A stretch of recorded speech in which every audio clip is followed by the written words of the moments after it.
Hello, everybody, and welcome back to another Nextlander podcast. Whoo! They didn't want to hold back for the end of February. I'll tell you what.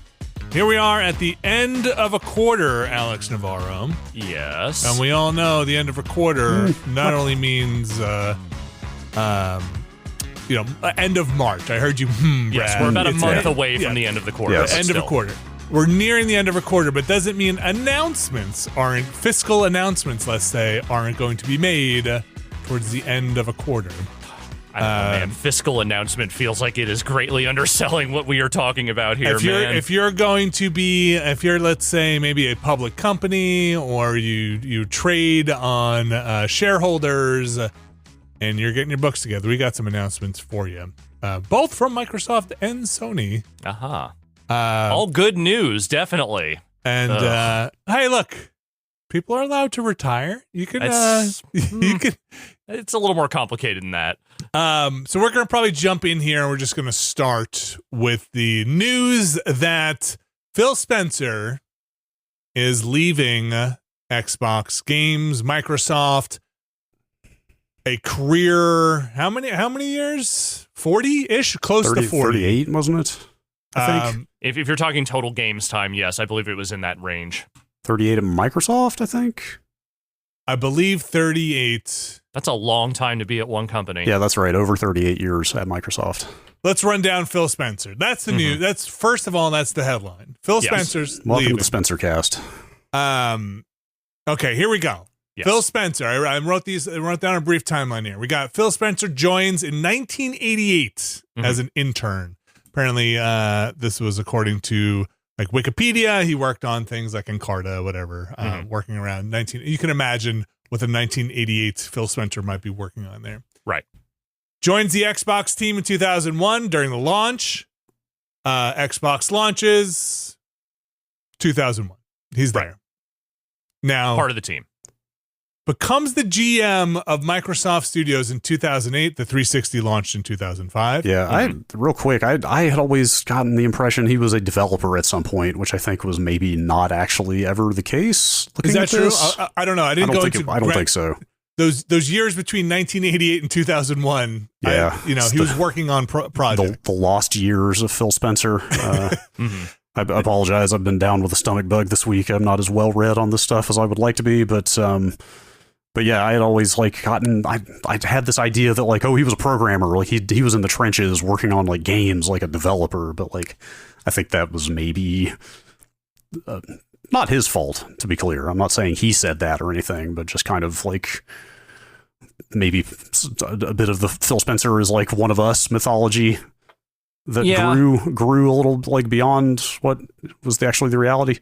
I mean, I think the thing you can definitively say is that, during his time with Microsoft before he ascended the throne, he definitely had more hands-on experience dealing with developers and teams and the actual day-to-day games work than I think maybe some of the other more business-minded people that have also run the Xbox division. Yeah, and he was always very forward with here's my gamer profile, here's my gamer tag, watch me get achievements every night. He was always very, very, I play games, I'm in here enjoying the product with all of you.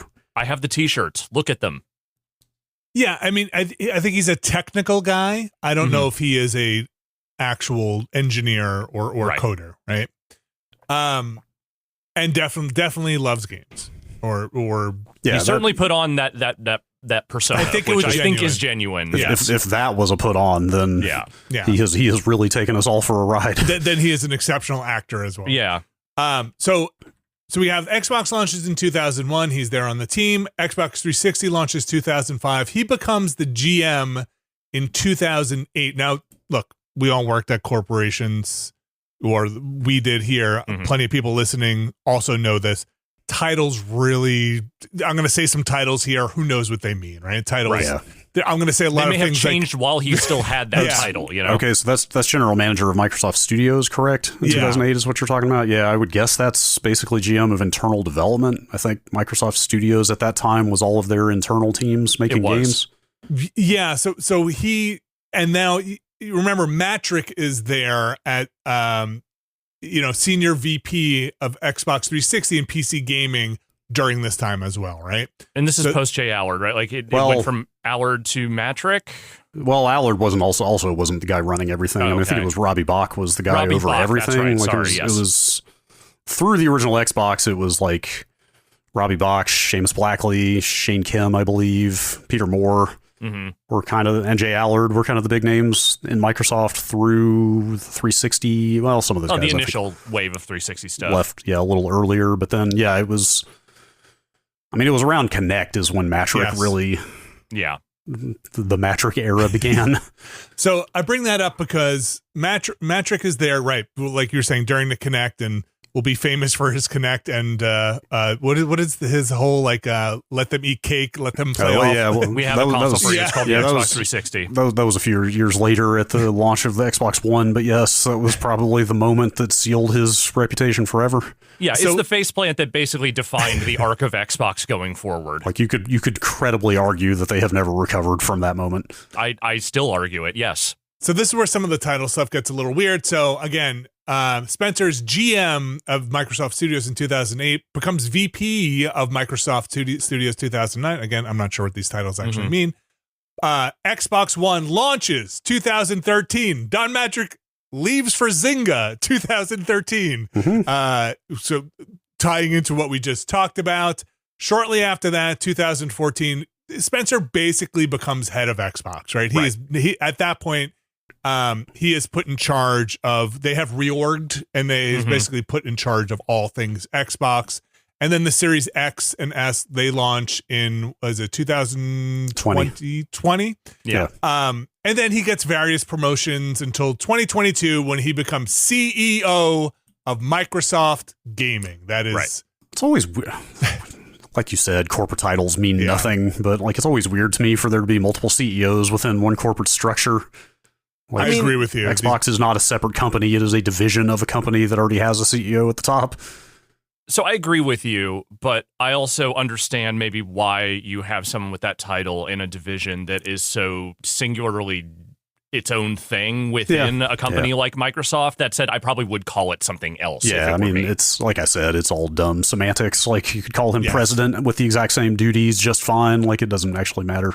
You know, and there's like how many senior vice presidents are there? And so big asterisks here. First of all, you know, I might have some information wrong here, but the bigger one from anecdotal experience is, and actual data is that, look, they're reorging a lot during this time, right? So as he's getting new titles and stuff, actual divisions are changing. They're moving Xbox games around. You know, the interactive side of Microsoft is going under a lot of changes during this time as Xbox gaming becomes a different thing. A lot of acquisitions are missing here as studios begin to file into Xbox games.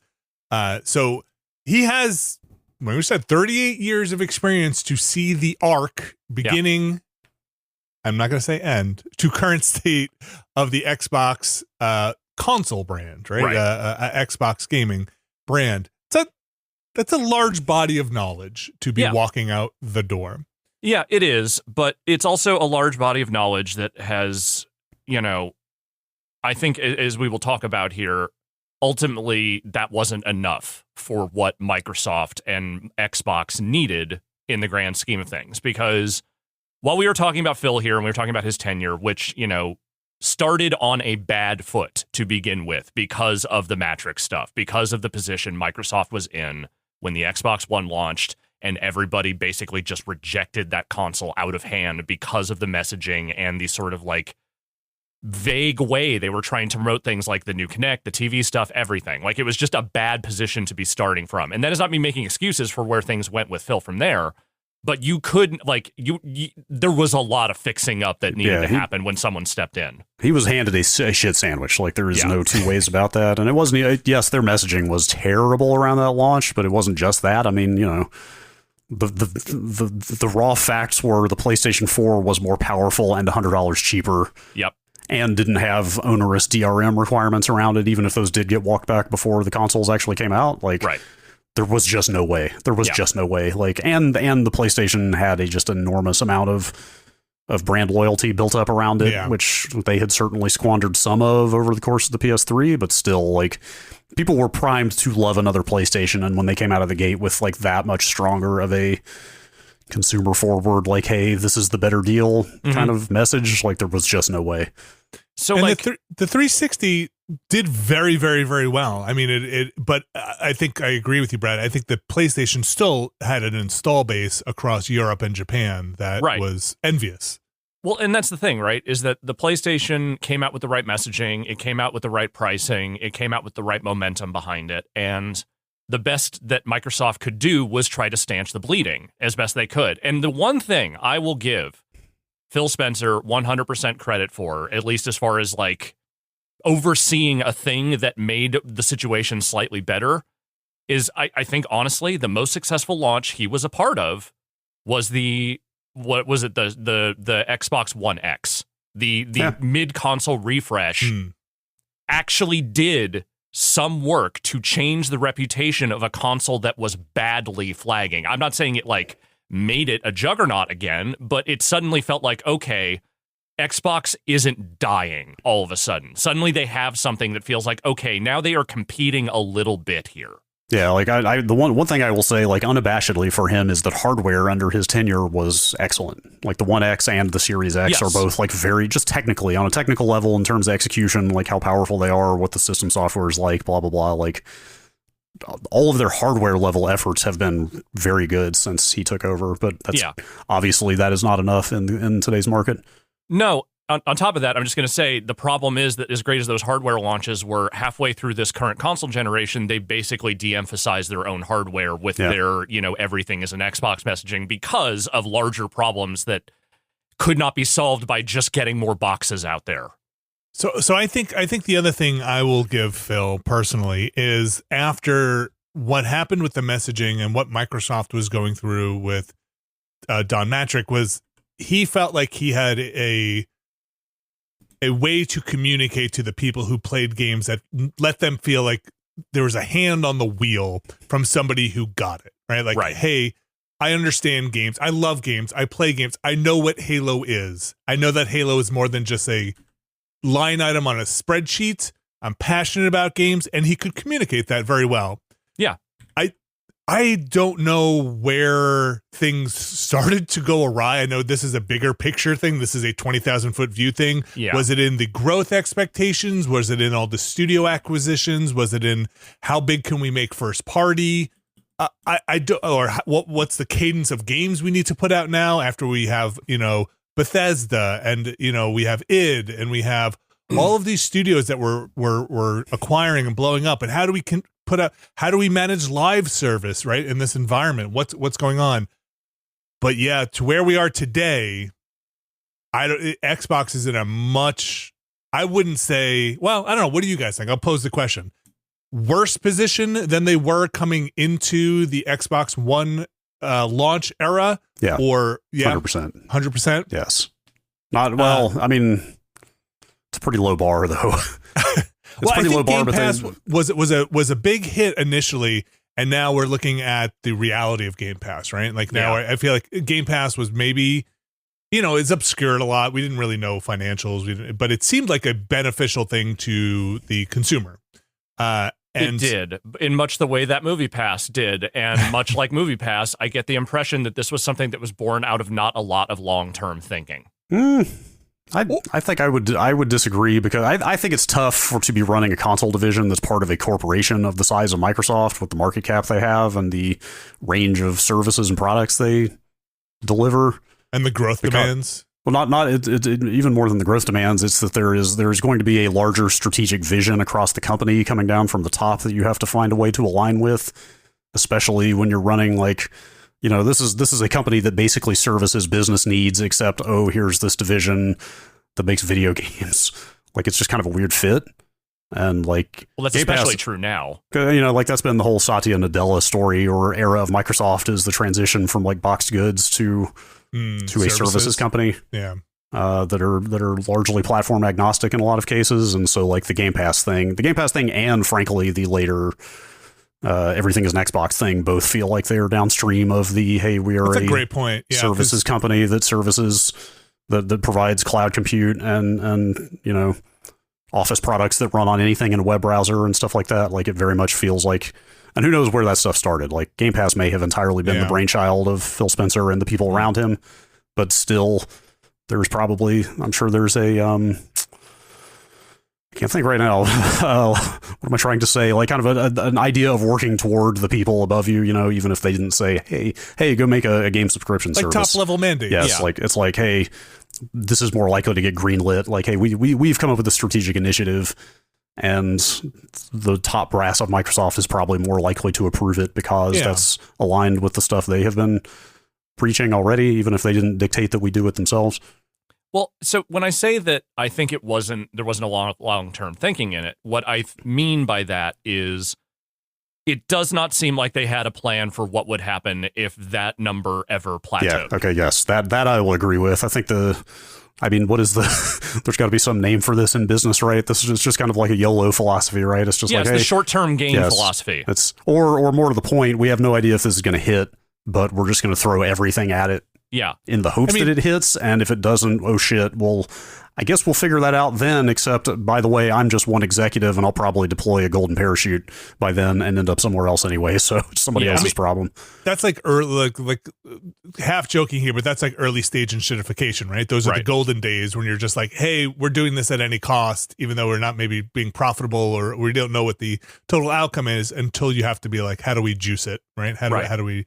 And they were spending a lot of money on those upfront costs to get developers on board with putting games on Game Pass. And some of them saw a return on that. People who went through and bought the game, whatnot. A lot of them were like, yeah, we got this great upfront check, and then our sales on Xbox basically were zero, like that kind of thing. And I just don't think there was ever a thought there, or maybe there was a thought, but there wasn't a plan for what happens when those spends start to outstrip what you are gaining from the service. Yeah, I mean, it is the classic tech industry, like, play for territory, right? Is to come up with an amazing deal for consumers that you're eating a loss on, to get them all locked into your system, and then slowly start ratcheting things up in terms of price and cutting. I mean, Uber did it, Netflix did it, all those companies. It is just classic shitification. Except the difference here is that instead of VC, they're burning Microsoft's own money because it's a gigantic $1 trillion corporation. But still, it was just let's lock people into the Netflix for video games, and then once we've got them for life, and then we can really start turning the money spigot on. And I think, just going back to what you said about the kind of ground that they're fighting over changing between the launch of the Xbox One and where we are today, as far as consoles as an island, as a piece of hardware that you buy and then you sell games on.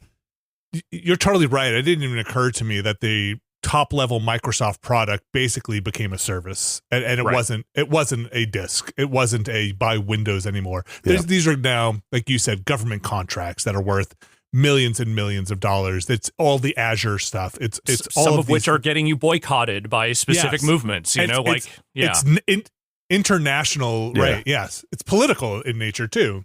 Even Windows is basically a service at this point. Like, you can download Windows for free and install it. There are very trivial ways to activate it for free now because you're the product now. Yeah, they just want your computer. Like the telemetry they gather and the services they sell you through that Windows install are the money makers now. Like, I mean, obviously they still make money off of selling Windows, but like this is just top to bottom Microsoft now. So that view of like maybe Phil Spencer's view of make the best console you can for the best games changes to, well, get this product in front of them to keep them in the ecosystem, buying DLC and getting us on the services. And I'm not going to throw conspiracies out there like data is the product and we need all their data. I just mean, how do we keep them paying continuously, not once up front? That whole market really changed over the last 15 years. Well, it extra changed over the last 5 years. Like the Nadella, sort of the initial wave of the AI boom, the kind of directional stuff at Microsoft. Like, the Microsoft that Phil Spencer is retiring from today is even fairly different from the one that was going 5 or 6 years ago. Like, there has been a seemingly pretty significant groundswell of change there as far as what Microsoft is doing directionally and where some of these other divisions fit into this. And a lot of what you can look at with like the last few years of Microsoft feels like them desperately trying to contort themselves into whatever will make them viable within the context of the current Microsoft. Yeah, I mean, I'll give him some credit because the position they were in after the one PS4 launch, like, I don't think just like clawing back territory slowly was ever going to cut it, or it was too risky and too slow. I don't think that, he took a big swing, I guess is what I'm saying. It's like they came up with the 1-2 punch of subscription service and then big acquisitions to pump content into our subscription service. Like, it does not seem like that may have been the play long term necessarily. Maybe not. I mean, or it has not reached the level that they needed it to. But like, the point is, I don't think they were ever going to come back just by like making just your standard like hit driven first party release cadence was just going to be too slow and too unpredictable. Like a great Halo's not going to save the ship. Well, yeah, and to say nothing of the fact that like arguably the Halos that came out were fine after that, but they did not set the world on fire sales wise. Like, that's what I mean. It's like it's pretty risky. Like, the tastes are too fickle, trends are too fickle to be like, hey, a new Fable and a new Halo and a new Forza and we're good. Like that was not going to be enough. There's a couple of things that, like, really, to me, I think are the biggest whiffs of the Spencer era, though, is that, like, if you want to talk about the momentum between, where the Xbox One was when the PS4 came out and, this current generation, it's not like Sony did anything that incredible with the PS5. They made a very good console that has, loads things faster and does things generally pretty well. But they did not come out of the gate with a million great games for that system. And Sony itself has not necessarily churned out a ton of first-party hits this generation. Like, the PlayStation is in an okay place and certainly has sold consoles. But a better prepared and a more creatively minded Microsoft might have been able to take advantage of the fact that PlayStation 5 did not set the world on fire initially, but they didn't, because they were not ready, and they suffered from a lot of the same effects that Sony did at the beginning of this generation with COVID and like supply chain issues and everything else going on, and they just never found a footing where they could like say, okay, now's our chance to pivot and go. This whole generation has been them flailing, throwing money at things, trying anything they can to find that foothold, and they just never found it. I think some of that might be what, Brad, you were alluding to before, which is, I hate to use words like market cap, but basically Microsoft's gigantic size wanting gigantic returns, right? Like, yes. they're just returns not, that were unrealistic for where that division was. They're just not going to be happy with, a couple $1 million here or there. No. Right? They want massive return on massive investment. Don't forget, they made the biggest acquisition, a federally scrutinized Activision of Activision, Blizzard, and like. But did that help them? I don't know. I think jury's still out on that. I'm not even sure that it is, honestly. Like, I'll say this. I don't think every acquisition that under the Phil Spencer era was a bad one. Like, I think that Obsidian was a worthwhile thing to bring into the fold. I think, like, whatever the issues were with Double Fine when that sale went through, you can see them well documented in that documentary about Psychonauts 2. They've said straight up, like, our studio might not have survived if we didn't go through with this. So there are instances where I can say, okay, this allowed this studio to flourish, or at least, continue on and do the work that they were doing. But I think a lot of the other acquisitions that were made under the Spencer era are at best suspect, and at worst may have actually led to the greater ruin of Microsoft. The jury is, I think ultimately Bethesda is probably an okay one in the grand scheme of things. Like, they've mostly managed to leverage that in ways that I think have benefited the company, though there have been other times when I would say, they laid a lot of Bethesda people off over the last several years. I think ultimately the Activision acquisition will be proven to be a boondoggle in the grand scheme of things, because you can see it right now. As soon as Call of Duty fell under the Microsoft banner, it's like, cool, what do? Let's throw out 2 Black Ops in a row. Okay. Yeah. Blizzard kind of feels like they're trying to still be Blizzard. And I mean, look, with Overwatch, it sounds like they've maybe righted the ship a little bit. But has Blizzard really done anything to make a big splash? I mean, it's only been a couple years, but like Blizzard feels like it's in a weird place right now. Blizzard, I think Blizzard's clearly been a, I don't know if did you guys read the whole Schreier Blizzard book? Like by the end of that thing, like it became pretty clear Blizzard's been in a pretty rocky place for far longer than they've been under Microsoft. So I'll give them a little bit of a pass, but were they prepared to fix that? Not a pass, but I guess my bigger thing is like when did the acquisition close? It's only been 3 years or something, right? I don't even think it's been 3 years yet. Right. So I would say most of what's come out under the Activision properties was probably in some amount of motion before it came under the Microsoft umbrella.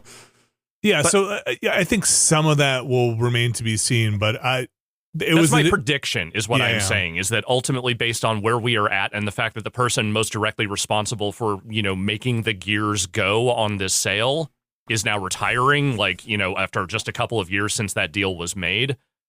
I just, between the layoffs and everything else going on, I don't know that you can say that Activision is in a better place broadly than it was before it was sold. It was in a pretty bad place before. Just getting Kotick out of the building might be.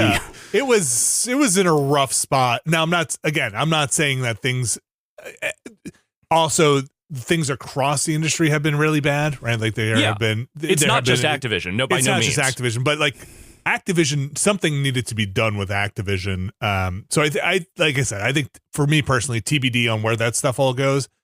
I think Microsoft in general is just in a we don't know what to do with what we have spot. But they haven't known.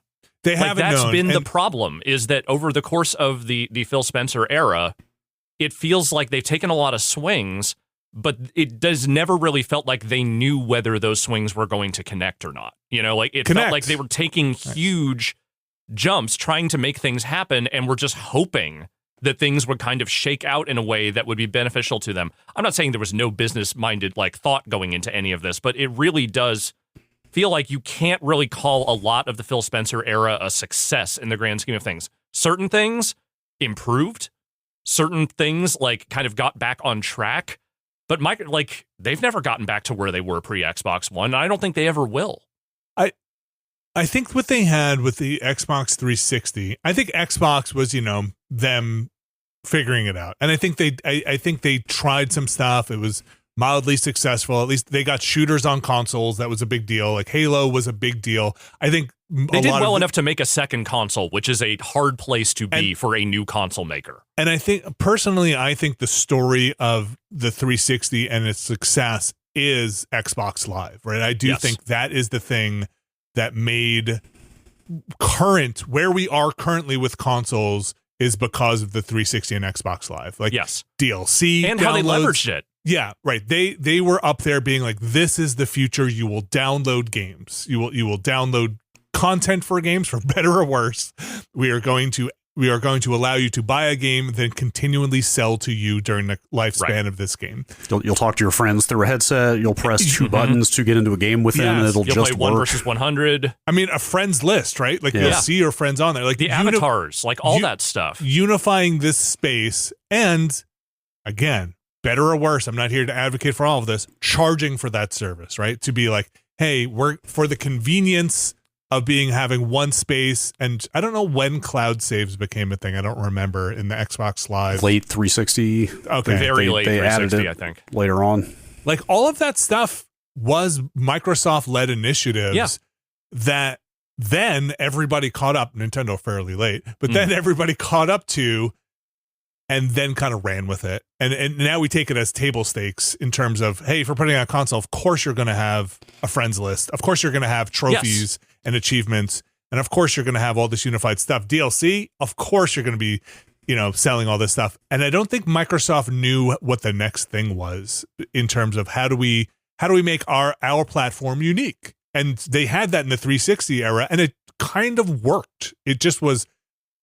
It took a little while for Sony to catch up. They stumbled a bit. They didn't really know how to do it. The whole PS3, the entire cycle of the PS3 was Sony trying to slowly catch up to what the 360 had done. Do you remember when they rolled out trophies? Yeah. Remember trophies just came out a year and a half, 2 years after the PS3 launched or something? Something like that. They were just like, oh man, we got to do what they're doing. And then even unifying their ecosystem with usernames, remember from the Vita and portables and unifying that whole thing. it was messy, and Microsoft and Xbox could not figure out handhelds. They couldn't figure out how to get people to constantly compete. I mean, look, Sony eventually bailed out of handhelds. The handheld market just kind of went away, right? Like, but Microsoft has never done well with portables, right? Microsoft capital M. Mm-hmm. They couldn't figure out the Zune. They, for all the people who still have the Zune, they couldn't figure that out. Phones, they couldn't quite figure it out. They could not get a portable in the gaming space. They just could not figure that thing out. I feel like that kind of haunted Xbox games in a weird way, where like they always felt like, well, maybe if we just got King, we could just buy our way into. But that's the what it mobile is, space. right? Is that their solution, and this is a broader Microsoft thing and not just Xbox, their solution always is to try to buy the biggest thing that will just get them in the space. Yeah, like, hey, what do we need for who's making big RPGs? Bethesda. I mean, look, who does? Like Bill Gates may be long gone, but the embrace, extend, extinguish ethos never actually stopped. And I think I don't know. There's going to be some great pieces written on this with a lot of good data. I don't know if having the war chest to go out and do those things helped that era of Xbox as much as you said, Alex, like Sony kind of working with what you have to make great games, right? Like, I mean, they've made acquisitions too, and some of those haven't panned out either, but it's just not on the scale that Microsoft has been trying. Yeah. And PlayStation was criticized for, hey, you kind of make the same game 4 different times here, right? Like, you're making these single player big narrative games with God of War, with Last of Us, with Horizon, and Microsoft, I feel like, was chasing something. It was trying to find it. It was trying to find it, which is to say that they were trying, like, the thing I will give them credit for is that the diversity of studios they did acquire resulted in a much greater spread of, like, types of games and, like, interesting levels of games than maybe Sony's acquisitions have ultimately resulted in. Yeah,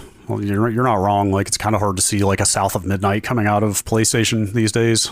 Like, Pentiment is not the sort of thing that PlayStation Studios would bubble up, you know? Or a Pentiment or a Keeper.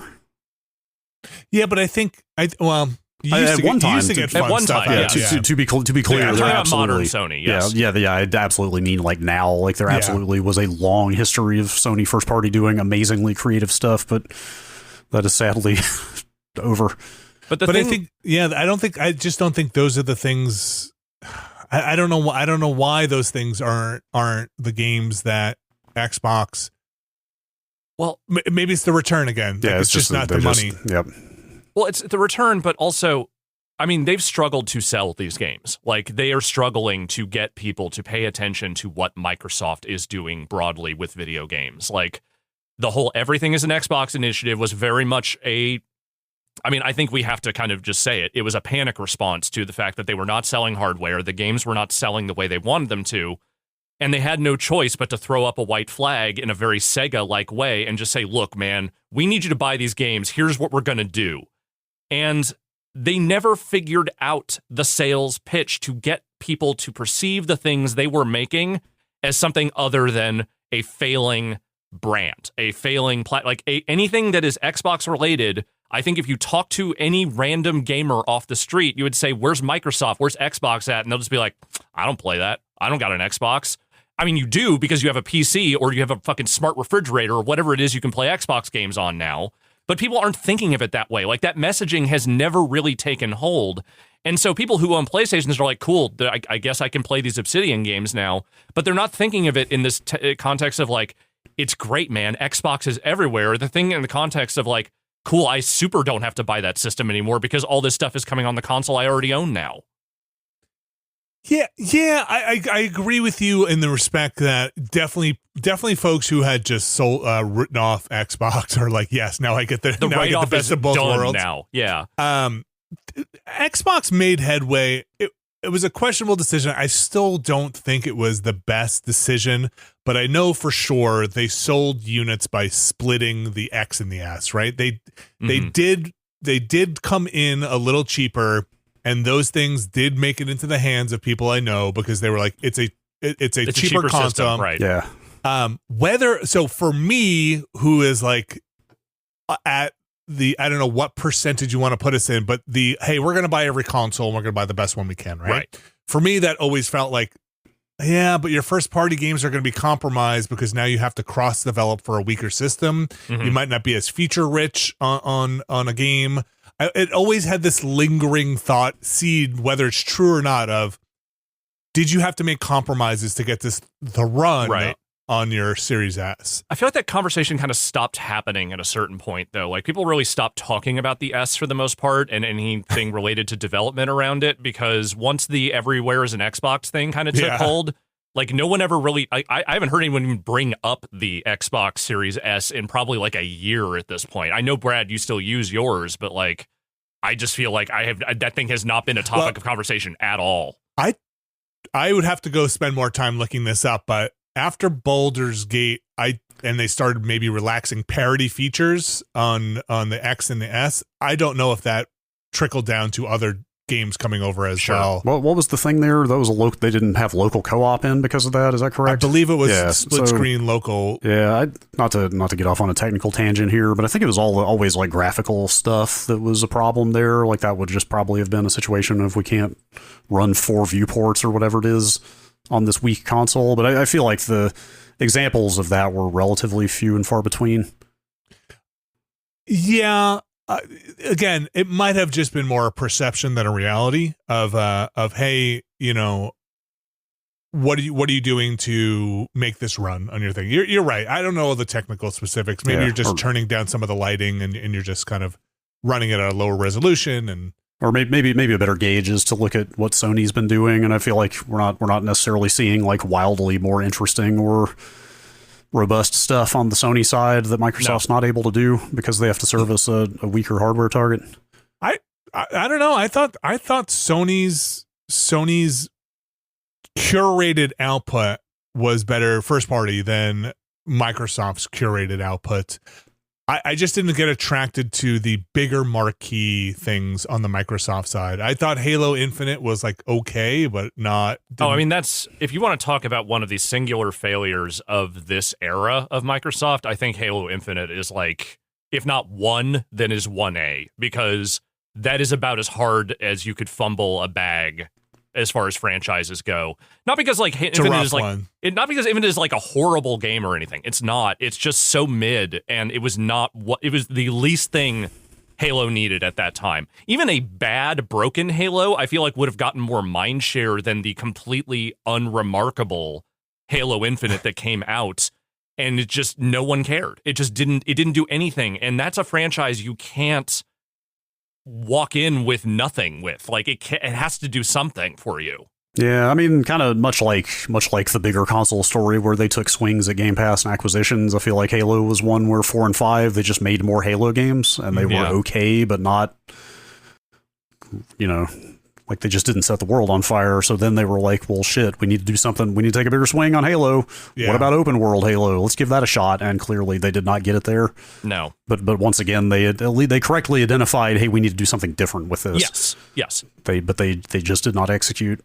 And it's like, you have a Halo here with this new console, and it did nothing. And I think the fact that Halo is on ice again so soon after that is like one of the bigger signals that like things directionally here were just not working.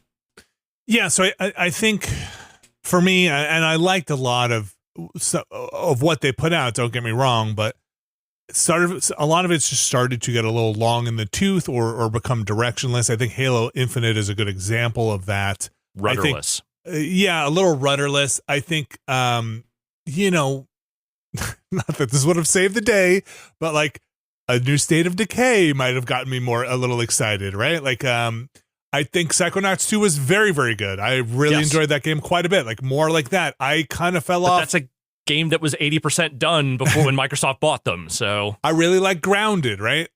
You guys mentioned Pentiment. I kind of didn't really stick with Forza Horizon so much. It's not my thing.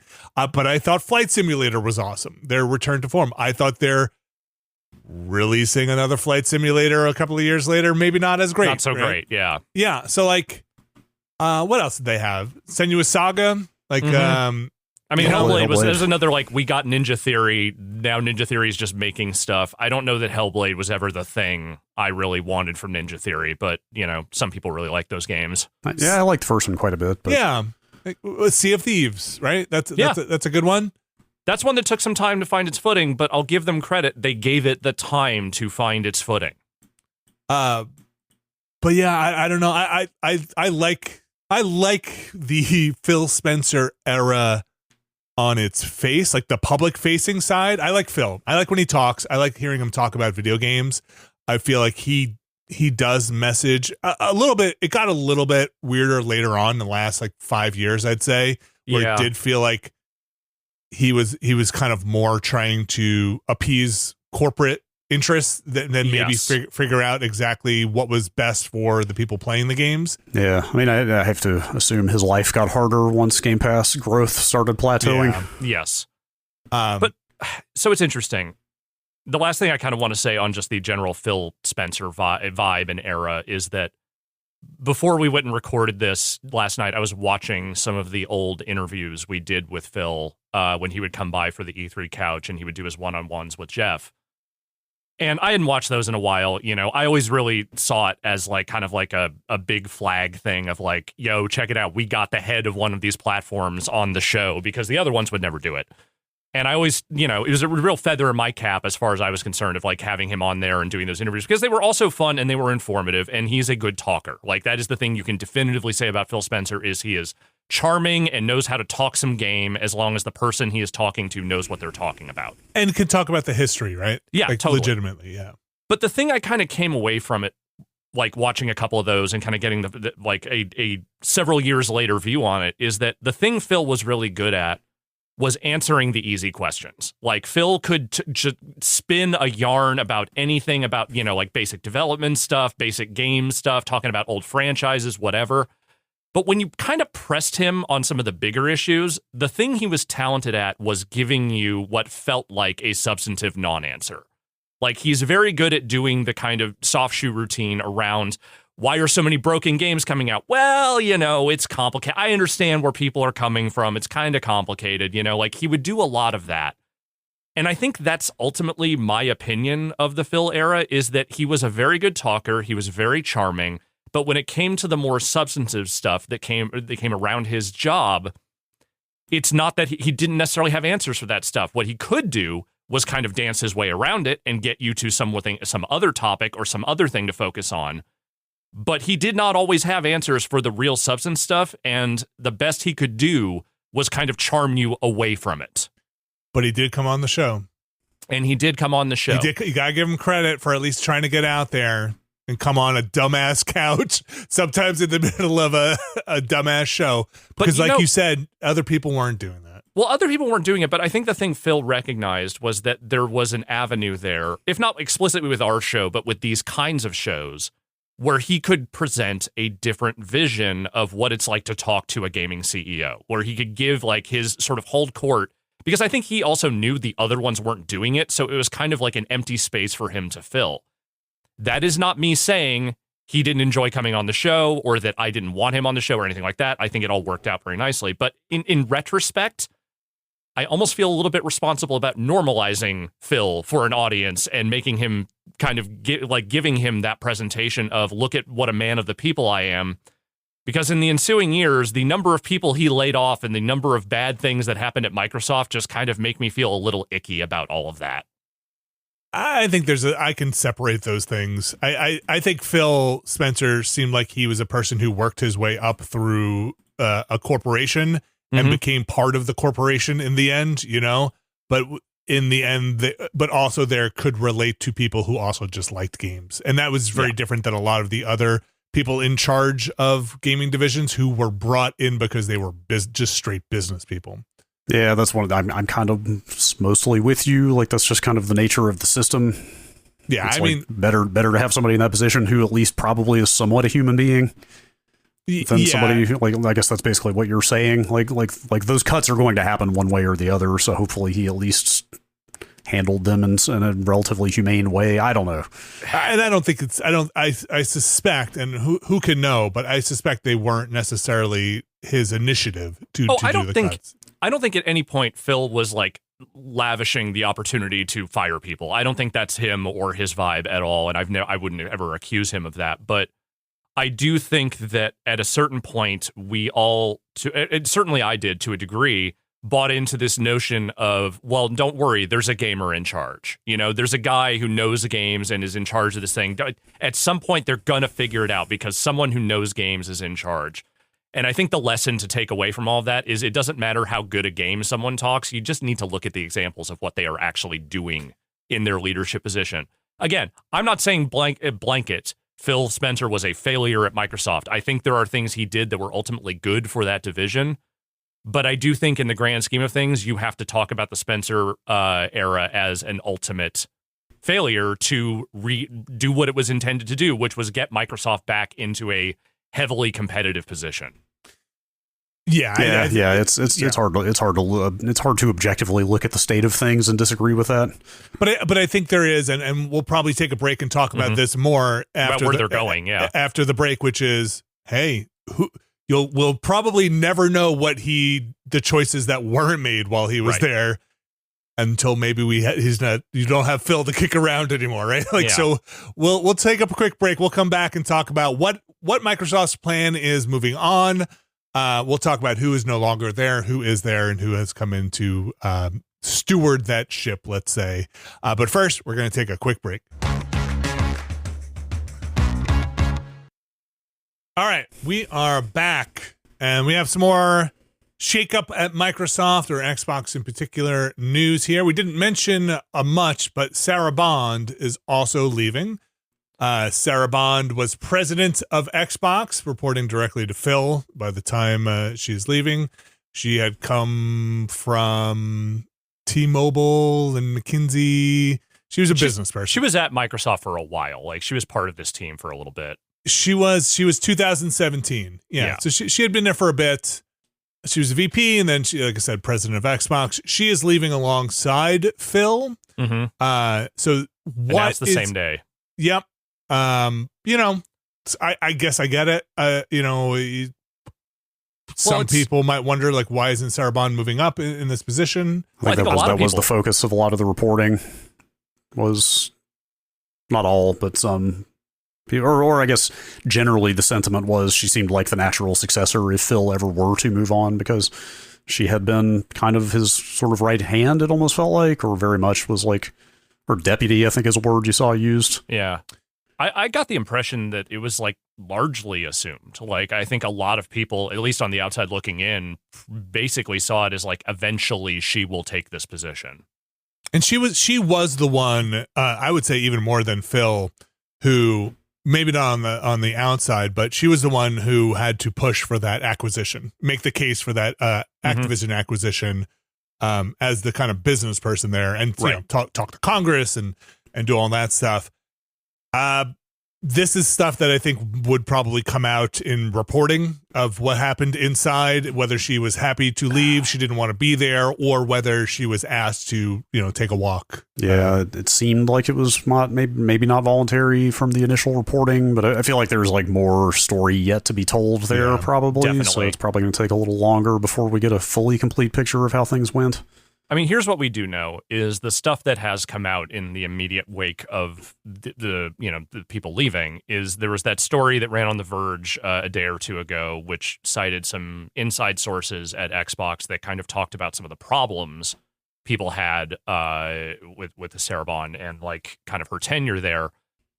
There's a opinion piece over on Aftermath that I whether I 100% subscribe to this or not, I definitely think they are on the right track there, because generally speaking, when you get people leaving under what might be potentially acrimonious circumstances and you get an immediate wave of people messaging being like, okay, well, here's all the problems we had with this person when they were here. That's a company trying to manage a message as soon as they possibly can, and also possibly trying to create a bit of a scapegoat with someone who is no longer there, and therefore they don't have to worry about trying to appease them. Or not even a company in this case, within the case of anonymous reporting, individual actors, like just specific people speaking to a reporter not off the record, but anonymously, like everyone has a narrative of their own to craft and potential axes to grind, and that's why I say probably more reporting will reveal more of a complete picture. But generally, it's a lot easier to lay the blame at the feet of a person who is leaving and not the previous head of the company, because when you lay it all at the previous head of the company, you have to answer why was that person in charge of the company for so long. Yeah, well, I mean, maybe Microsoft executives were not sad to see him go. Like the way things have gone. Like I don't think there's any indication that he was forced out. It sounds like it was voluntary on his part, but like maybe they were not especially sad to see him exit the company with where things have ended up. And it's very classic corporate management to kind of sweep the old regime out. Yeah. When you're bringing a new one in, especially when their fortunes are down and they want what looks like a fresh start. Like, I have my theories. My theory is that whether Phil was definitely going to retire right now, no matter what, or whether he was maybe gently nudged to retire earlier than he had planned, I think ultimately, you're right. I think there probably were people that weren't super happy with where things were directionally. And I think that what you are probably looking at here is they gave Sarah Bond an impossible choice, which is to say they were going to lay a bunch of bullshit at her feet and say, like, cool, here's the next wave of layoffs you have to do. Here are the numbers you have to hit as if you take over this position and all of that. And I would not be surprised if she just completely balked at that, because what they were probably doing is setting her up to fail. I mean, again, this is a thing that we were just speculating on. It could also be, like you said before, Alex, like, say what you will about the charismatic face of Xbox Studios and games. Sarah Bond was the business person behind it, yes. Right? So at the end of the day... They say she's the one who came up with the everything is an Xbox slogan and some of that reporting. At the end of the day, they may have just been, thank you, your services are no longer needed here. Also possible, yes. Yeah. Again, I'm theory crafting here. Yeah. I am not talking about anything. I haven't even talked to people inside Microsoft about anything at this point, so... Yeah, and we're about to get into even more theory crafting here, though, because this is still fairly fresh as of the time we're talking about this now. Mm-hmm. It's been less than a week. Apparently, I don't know if you guys caught this tidbit. Apparently, they announced it on Friday because IGN was about to run a story detailing all of this. Okay. They had it was only not a difference. Because it was a 5 o'clock on Friday plan. Well, it was only a difference of a weekend. It sounds like it was supposed to be this Monday that all of this was going to be announced, so it was not a huge difference, but it was starting to leak. So they did. I mean, this is a big thing. I'm surprised. Yeah. Yes. I'm surprised they were able to keep this under wraps for so long. Okay, so Sarah Bond also out. That leaves Matt Booty there. Matt Booty is pushed up, but not all the way up. No. They are bringing in Asha Sharma. Asha Sharma. I had never heard of. I think a lot of people have. Yeah, I think they were just objectively, there was no reason in the games industry to know who she was because she hasn't really worked in games before. And in Microsoft, she's not a games person. She was in the AI division. So here's the resume for Asha Sharma. Mm. So she's fairly young, by the way. She's 38, I believe. So 2011 to 2013, she's an intern at Microsoft. This is right out of college. Right. She launches a company called Porch Group, 2013 to 2017. I think it's some kind of insurance company. I don't really know about Porch Group. Then she becomes the VP of product at Meta at 2017. That's pretty fast. Yeah, that's a pretty big rise. From 2017 to 2021. Was her company acquired? The Porch Group? Yeah. I didn't spend too much time in Porch Group. I'm assuming. Yeah, I mean, if she founded that company, and especially if that was acquired, it seems like that would put her on a management executive track. Like, sure, that's like the fast track to being executive level is to start a company and get it bought and that sort of thing. So I'm not surprised if that's how it went, that she ascended to executive leadership that quickly with an acquisition. Yeah, so she goes from VP of product at Meta. Leaving there 2021 to become COO of Instacart. Again, very fast ascendance here. 2021 to 2024, where she then goes over to running the core AI team. That's a team behind Azure, or Azure AI Studio at Microsoft. And so she's been there for 2 years. She's also on a couple of boards, including Home Depot. But this is a compressed timeline.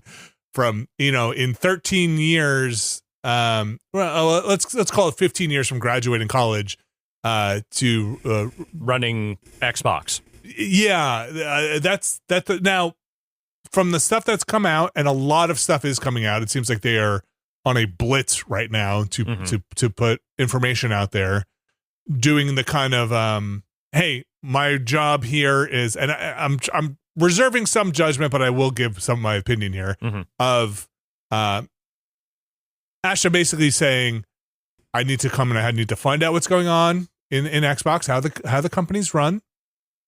Obviously, one of the big bullet points here is, hey, you're coming from the AI parts. Yeah. We've heard a lot about Microsoft's pushing AI, jamming it into every open pore within every division. Is that your thing? The messaging has been, no. We're not rushing into, again, maybe the tone of my voice is editorializing a little bit, but the messaging has been, no, we're going to look at this all, decide what is the appropriate use of AI, but we are not going to just use AI for AI. I'm paraphrasing here, but that's generally the sentiment I got, right? Was the messaging was saying, it is not going to be an AI mandate or an AI everywhere. We're going to look at the appropriate uses of AI. Which is interesting because we just had Todd Howard being like, was it Elder Scrolls 6 will have no... We're not doing any of that.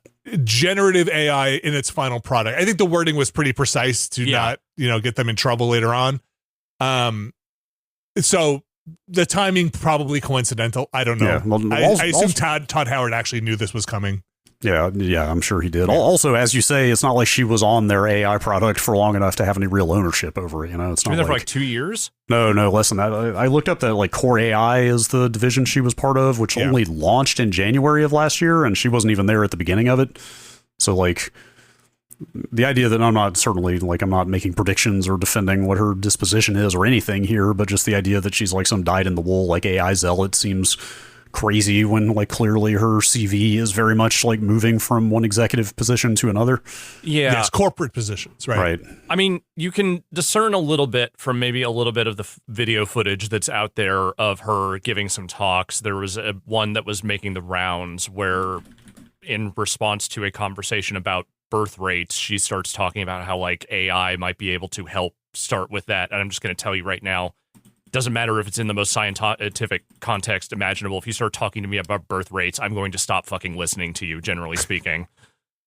But she seems to have interest and be engaged with this AI stuff. But it is very interesting that the very first thing she says about it as soon as she comes in is like, no. We're not, that's not what we're trying to push on you.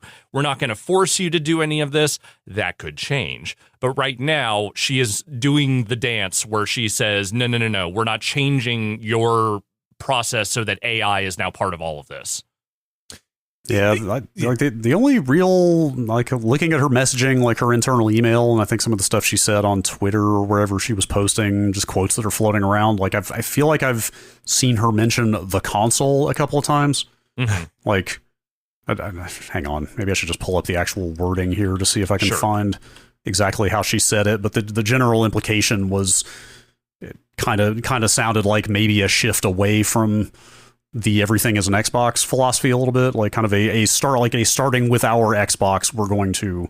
You're right. It really. Like I don't think I put that together, but that has been some of the messages. Not to say they're going to drop the everything. Yeah. Of course they're going to keep selling games on platforms where they make money, but like there does seem to be a little bit of an implicit message in her messaging so far that like, hey, maybe we're going to like get back to trying to emphasize our Xbox again a little more.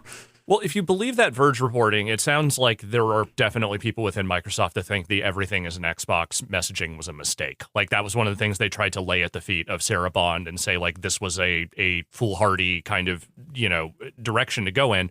I'm with you. I don't think that means they're going to drop it entirely. I do think that means they might de-emphasize the messaging a little bit while they continue to put games out on other platforms.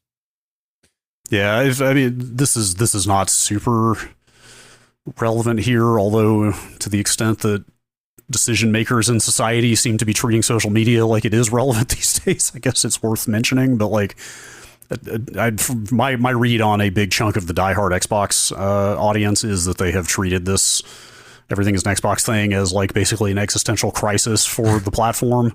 Like, people who are really bought into Xbox as a brand seem to have been very unhappy with this notion that the platform is not the platform anymore. So I don't know if that's driving I wouldn't be surprised if that has at least somewhat informed some of that messaging.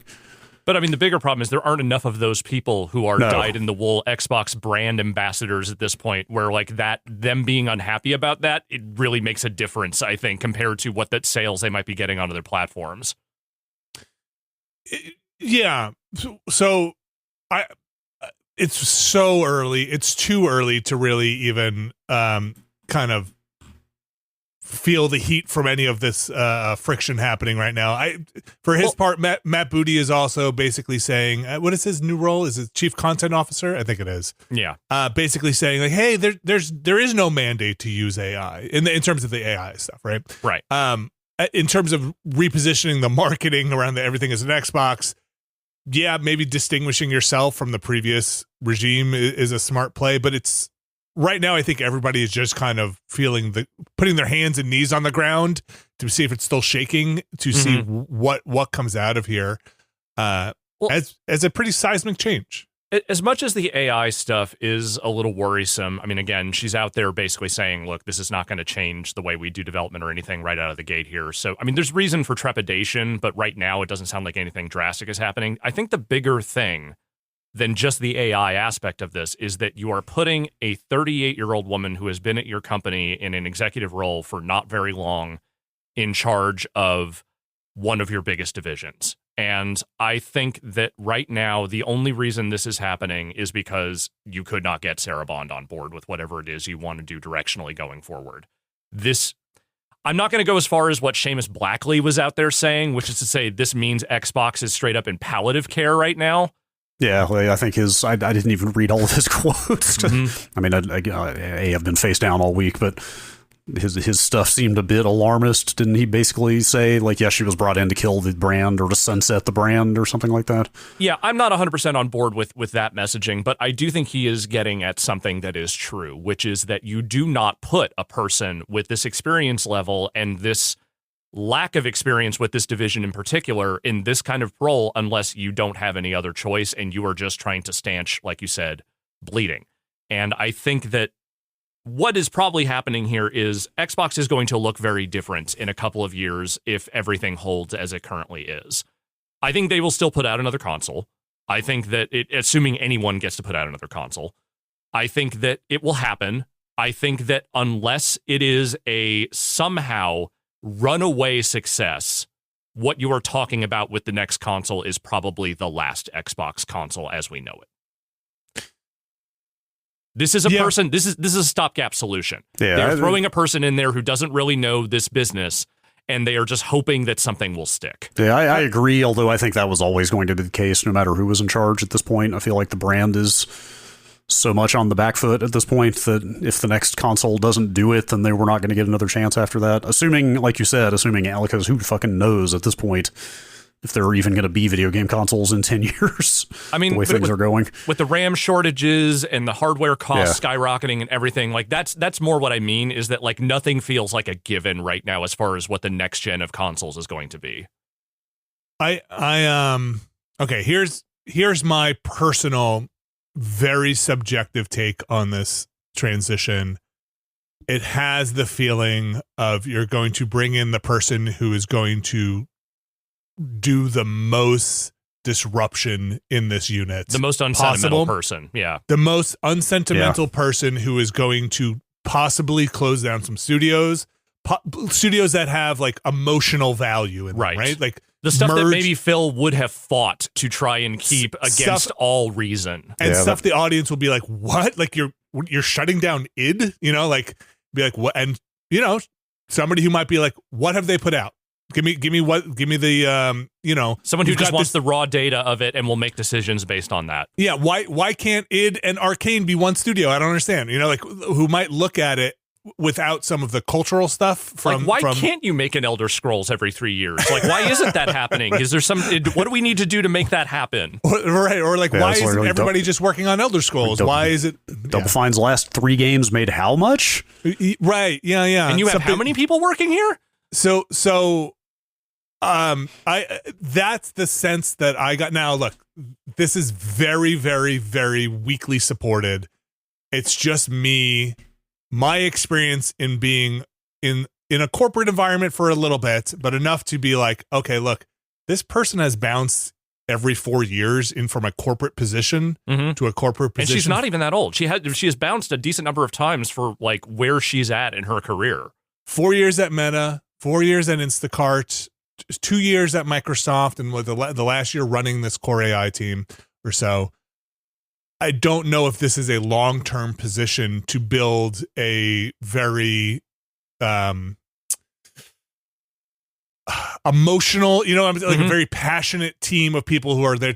It feels like a right the ship financially and on the books and hand this back off maybe to Matt Booty or somebody else who doesn't have to have all of the emotional trauma that came with disrupting this legacy brand here that people feel very strongly about. And I agree with you, Brad. I think that what you're talking about with the console absolutely would have happened whether Phil was still in charge or not. I think the difference you're talking about is what that last-ditch effort will look like. Like, I'm sure they already have hardware designs and things sort of like planned out for what the next console is going to be and all of that. Some of that's subject to change based on current supply issues. But I think what you're talking about with Phil in that position is that it is going to be, more of the same, more or less. It is going to be a greater attempt at the kinds of things they have already been doing, trying to right the ship that way. And somewhere along the way, they were just like, if we're going to do this, let's just get, like you said, get unsentimental about it. And let's just shake everything loose and see what we have to work with after that. And also, if a final console fails under a person who's barely been there, it's not really any skin off her back or the other leadership people's back. It's like, okay, we put her in there, it didn't work, let's just move on. No more Xbox, We can say we tried it and it didn't work. And I think, look, I feel a little guilty because it is definitely just trying to read the room from an outsider perspective, and it's not a benefit of the doubt, but I think she is coming in with exactly the opposite feelings that I think Phil came in with after Don Matrick left, which is, finally someone who gets games, right? Right. That is not the way people are talking about Asha Sharma. Yeah. So no, if anything, she's being put through the gamer ringer a little. Like really? a bunch of people dug up her gamer profile and found that she only had 10,000 achievement points on it and started tweeting some stuff at her, and they were from King Kong and Avatar, and they're just, everybody was like, these are the easy ones. All right, no, and I'm just gonna say it. Anyone who's doing that kind of benchmarking can just get fucked. I don't care. Like, there is a conversation to be had about whether someone in charge of one of these companies should know games at least on some level. Sarah Bond was also a business person first. Like, I don't think she was like an ultimate gamer the way that Phil liked to present himself. But the thing you can say about Sarah Bond is she'd been there. She knew the people, she knew the studios, she knew the hierarchy. And I think if you were talking about someone to steer Microsoft through troubled waters, I would still personally rather have someone who knew this shit versus someone I'm just shoving in there and saying, figure it out. Yeah, so that, even that part aside, which is a huge part, the Asha Sharma kind of pedigree there. What is the difference between what is being said and what is actually being put on a whiteboard? We don't know. I also, Brad, this is the thing you bring up a lot, and I do feel like inside of Xbox games, it just feels more than ever like we're just losing those people who came up with this stuff. They're retiring. Like, how much longer is Todd Howard even going to be there, right? Like, is he going to see Elder Scrolls 6 go and then decide, look, I'm just too tired of this. I have made so much money. I would not be shocked if he is gone after Elder Scrolls 6 comes out. Like, I would be if I was him.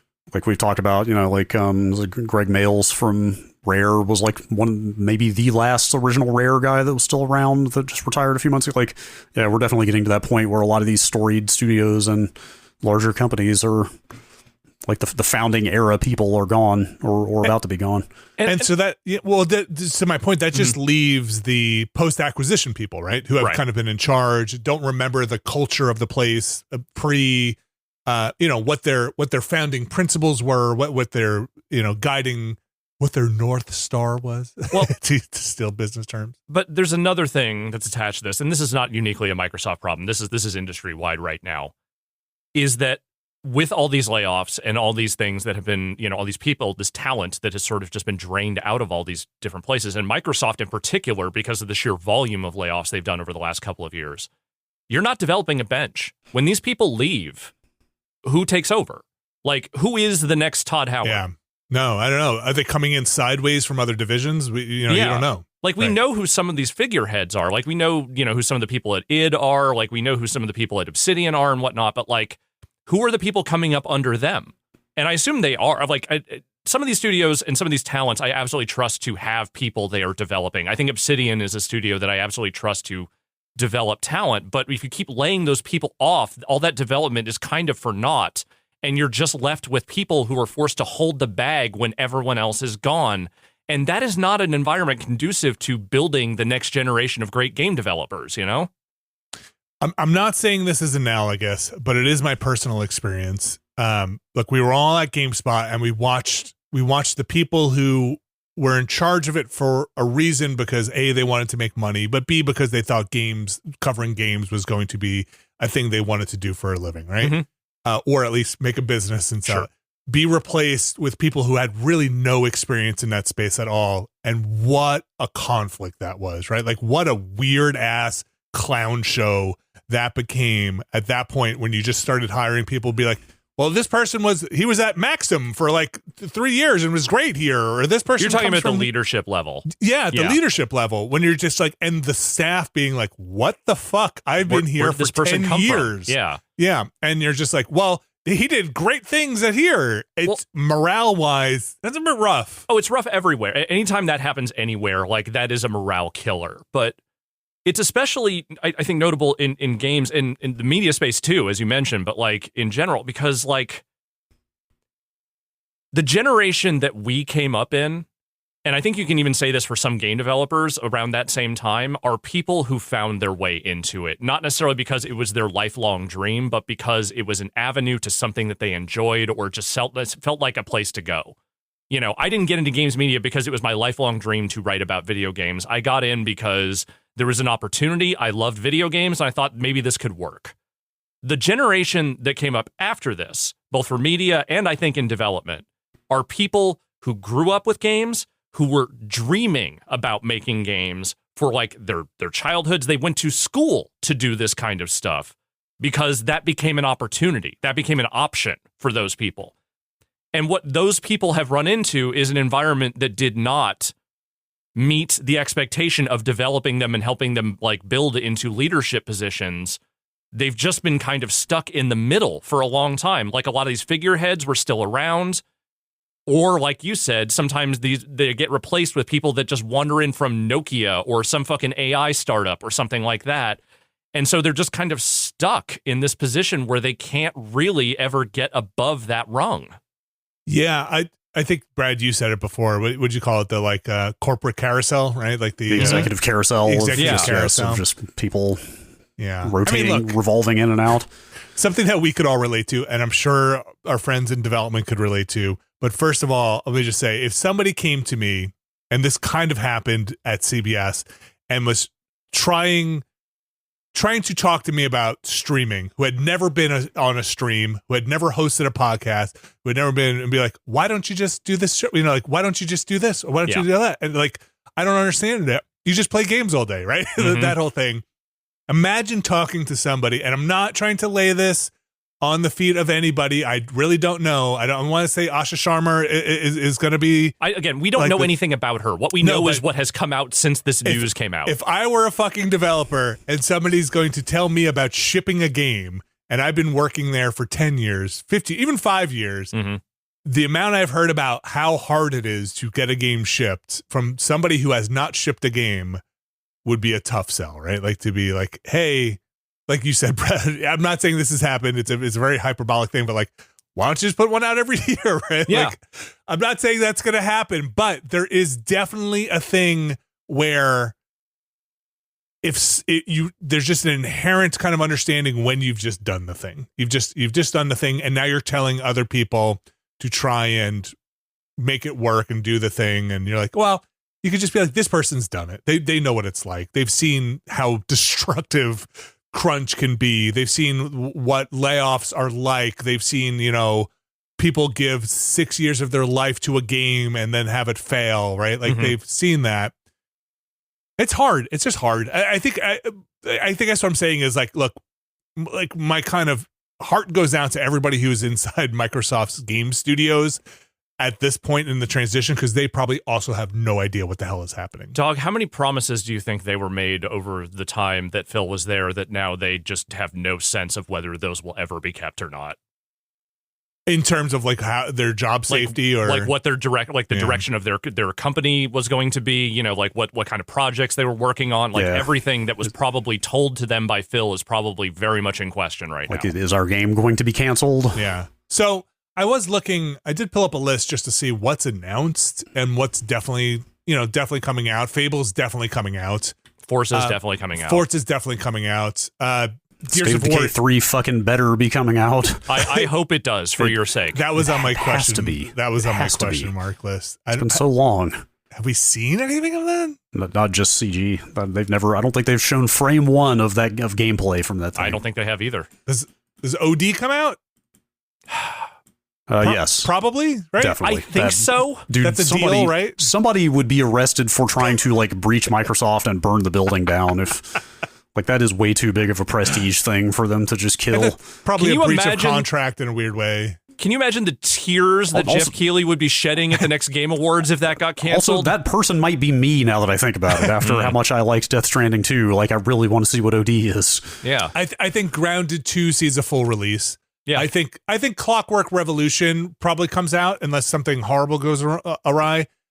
And that's kind of it for their unannounced stuff. I mean, I think anything Halo probably gets looked at again. There's a couple of Gears E-Day, I would assume.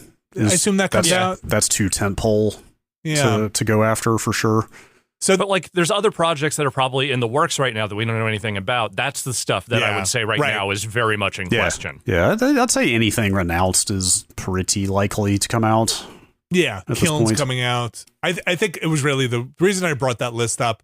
The three that are the most TBD for me were OD, State of Decay 3, and maybe Clockwork Revolution, though we've seen enough of that game. Yeah, they showed so much of that last summer, and it looked quite not done, but it looked quite far along at that point. But who's working on those games? What teams get pulled around to see those games pushed? What reorgs happen? I can not predict the future, but I would bet a little bit of money, because I don't want to lose a lot of money, that there is in 6 months, would you say, reorg?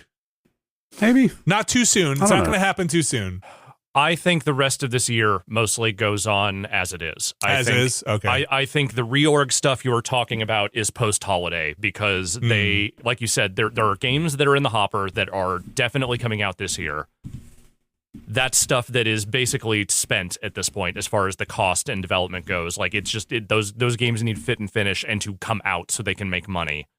I think the reorg is probably being designed and built in that time, but I don't think we hear about it until probably the holiday season is over. Yeah, I would assume on the ground it's probably less reorg and more just studio closures. I mean, that's what I mean by reorg, is they are going to cut to the bone. A reorg, I guess we should say a reorg could be beneficial, but I don't think that's what we're talking about here. I think we're talking about a kind of... I'm talking about layoffs that maybe even make the layoffs they have already done seem pale by comparison. Yeah, I wonder. I don't know what the financials are inside. I think in my mind, imagining, again, we're purely speculating here, is that maybe the sanctity of studios dissolves a bit. Maybe the self-autonomy is done. I'm going to tell you why right aren't now. we sharing more resources? And I don't know if that's even happening today within certain teams, but why are we not sharing more resources? And maybe, the PR speak would be sharing knowledge, right? Like, hey, why don't we share the knowledge between teams? Yeah, why don't we all use the Frostbite engine? I mean, that just seems like the easiest way, right? Yeah. Like, that should make everything streamlined, Look. I mean, there literally was talk of that the day the Bethesda deal was announced. Like, I think that was literally God, who was it? Like people from id and Bethesda were sitting on stage talking about like, what if all the Microsoft studios had access to id Tech type stuff? But that on its face is not a bad thing.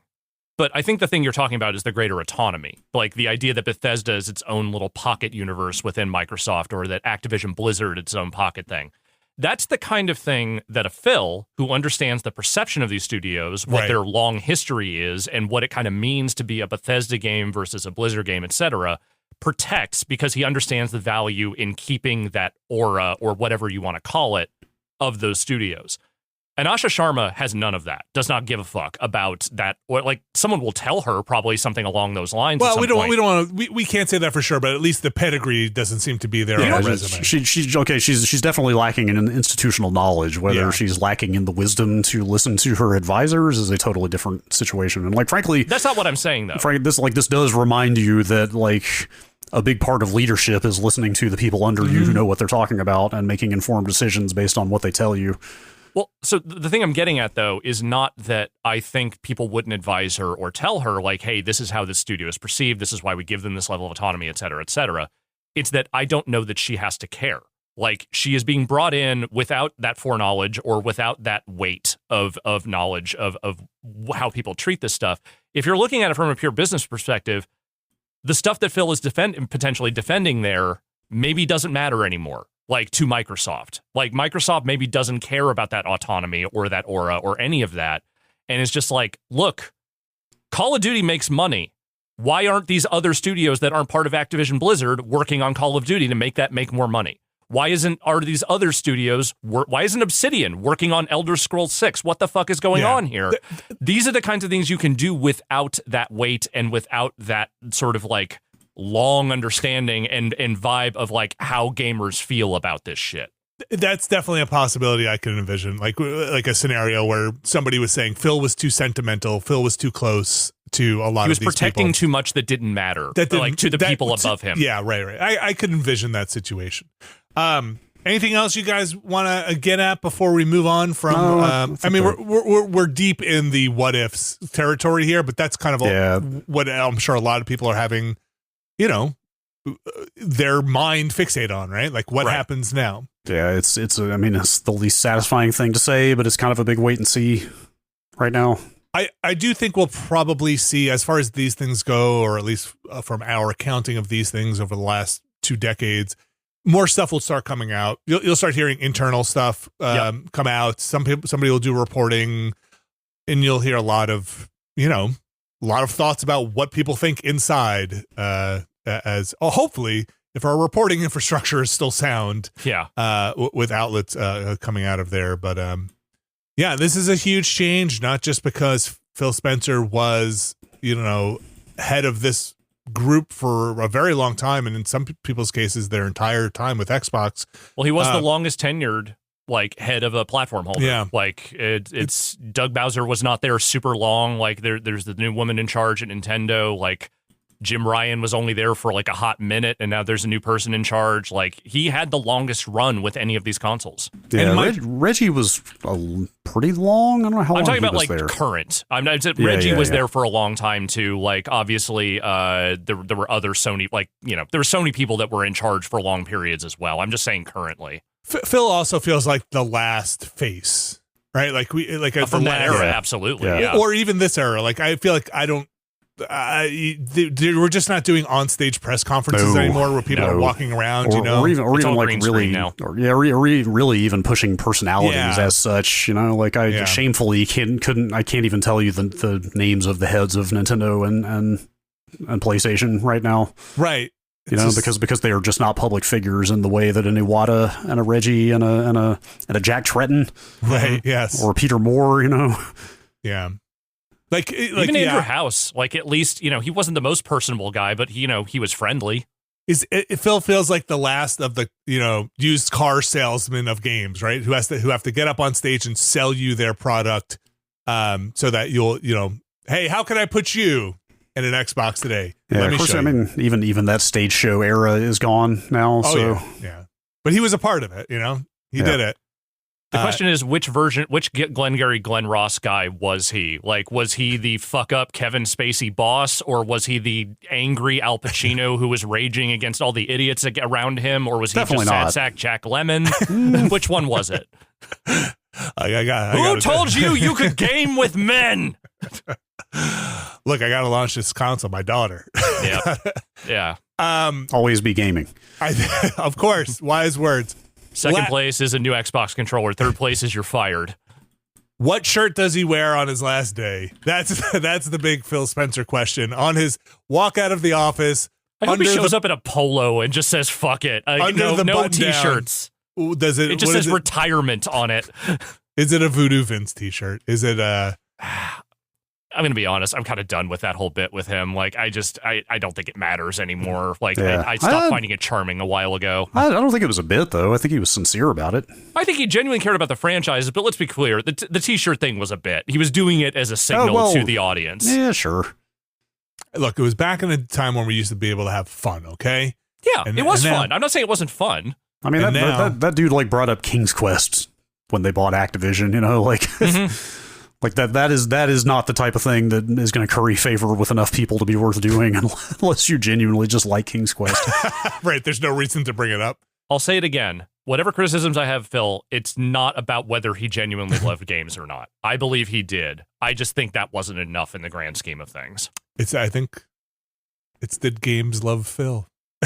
Enough. It's an unrequited love. The harshest of mistresses. Satya Nadella didn't love him that much, I can tell you that. Well, speaking of heartbreaks, we're going to move on to our next story, which isn't much cheerier here. No. And it's about Bluepoint Games. What the fuck, man? This was a weird 1-2 punch. The Bluepoint stuff came first, then the Phil stuff, right? Yeah. I think it was pretty rapid fire. Brad, you want to set us up on who Bluepoint Games was and what happened here? What happened?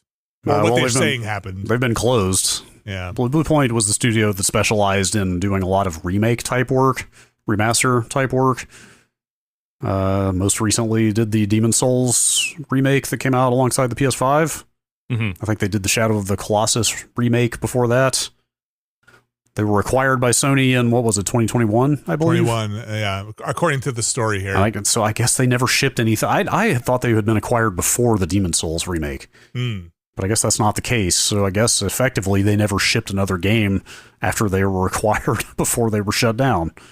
Yeah, so I didn't know this, and maybe you guys knew this, but they were working on a live service game. Oh yeah. We covered that on here. But that was the God of War game. I didn't know it was Bluepoint. Whenever that came to light, that was I don't talk to as many people as I should these days, but that was a game I heard of like 2 years before the news came out that it was getting shut down. Pre-release was like that was one of the few nuggets of weird info I had been sitting on for a while. Was Bluepoint's making a live service God of War game? What the fuck is that? I don't think I had connected the dots with Bluepoint and the God of War live service game. Yeah. And when they announced they had shut down a couple of things, and that was one of them.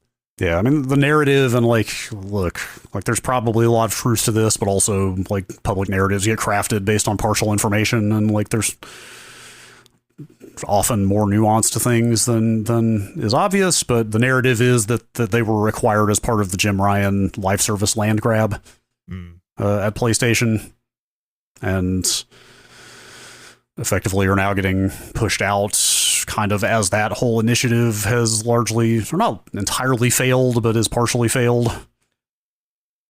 And I mean, more clearly, it just seems like they are just trying to get rid of a lot of the things that he had his fingerprints on for reasons that are unknown because we're not inside that company. But it feels like they are trying their best to just sweep all that Ryan shit away.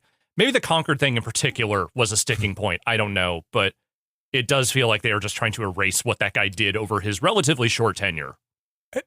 And it is, look, we're not inside there, but, look, I think the live service stuff, yes, fraud.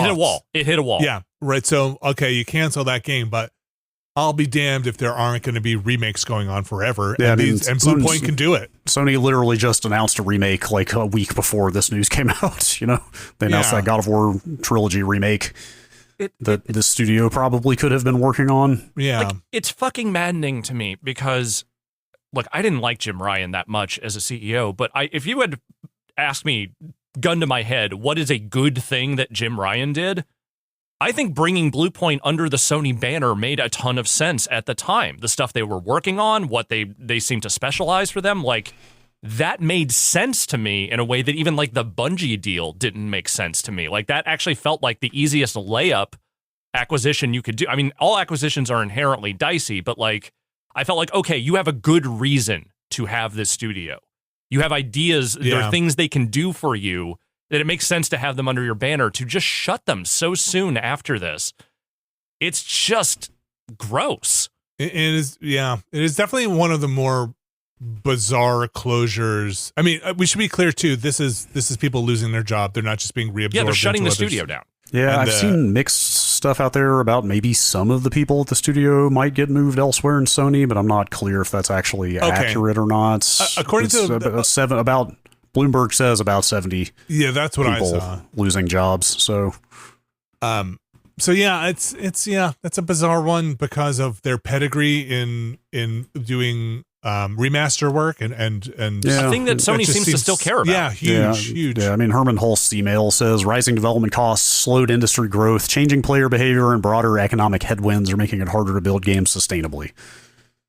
So effectively, they couldn't find anything for this studio to do that they thought was going to make enough money relative to how much it would cost to make.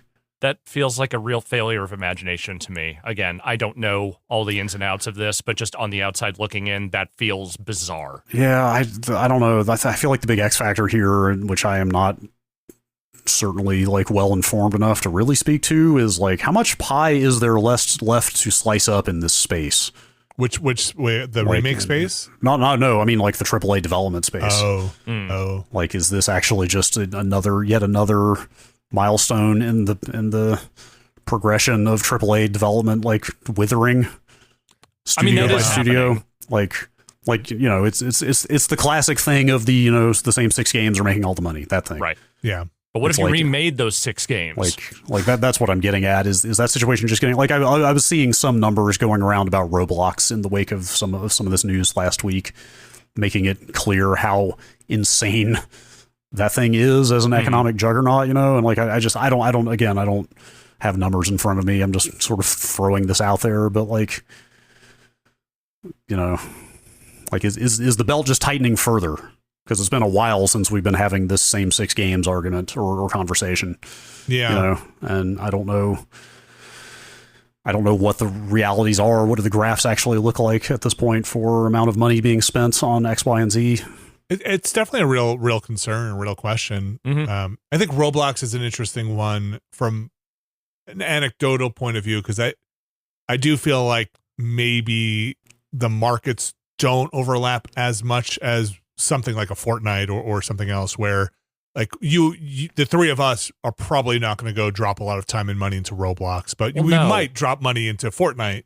But it's a younger set, but parents would be buying Robux or whatever they are for, when you're talking about limited dollars going into a hobby. Yeah, I think maybe to try to make what I was just saying a little more coherent. Like the argument I'm seeing advanced is essentially that the audience for AAA games is aging. It's an aging audience. It's not adding new players. Like the kids that are growing up with Roblox and Fortnite and Minecraft are not graduating into caring about God of War and Bloodborne. That makes a lot of sense. Yes, and Shadow of the Colossus. The transition. Yeah, like they just don't care about consoles or big storied old like the types of games we like are for old people. Effectively. I mean, is the message. But the bigger thing, and it's specific to Roblox, I think this is a little less the case with something like a Fortnite or some of the other things that are like the one of the 6 games that everyone plays, is that having to compete with Roblox is like having to compete with a drug cartel for people's attention. Like, Roblox is this weird, compromised, horrible thing that nobody who talks about it actually seems to like it. But because it makes so much money, everyone is forced to because it captures so much mind share, everyone's kind of forced to like evaluate it in the same breath as all the other things that are going on in video game entertainment. And I think that is a dead end thing. Like, trying to solve Roblox is not possible because the thing they are doing is just not a thing that any video game platform holder is ever going to try to do. And if they do, they themselves basically become a drug cartel. And I'm saying that that is never going to be a realistic position to try to compete from. Well, we'll find out what the future of Sony is soon. We've got drugs. Yeah. We talked a lot about Microsoft, Sony, shuttering Bluepoint. 70 people-ish reportedly losing their jobs. So best of luck to them out there. Just sounds like very talented developers. Yeah, it's a bummer. I mean, that Demon Souls remake was extremely well made. I know that I think that's the thing that is really the most a little slap in the face is the stuff they put out is they very did good well work. respected. Shadow of the Colossus remake also was quite nice. Like, I would have, maybe it's like a depressing sign of the times that we're like excited about remakes at this point, or it's like, please just give us that.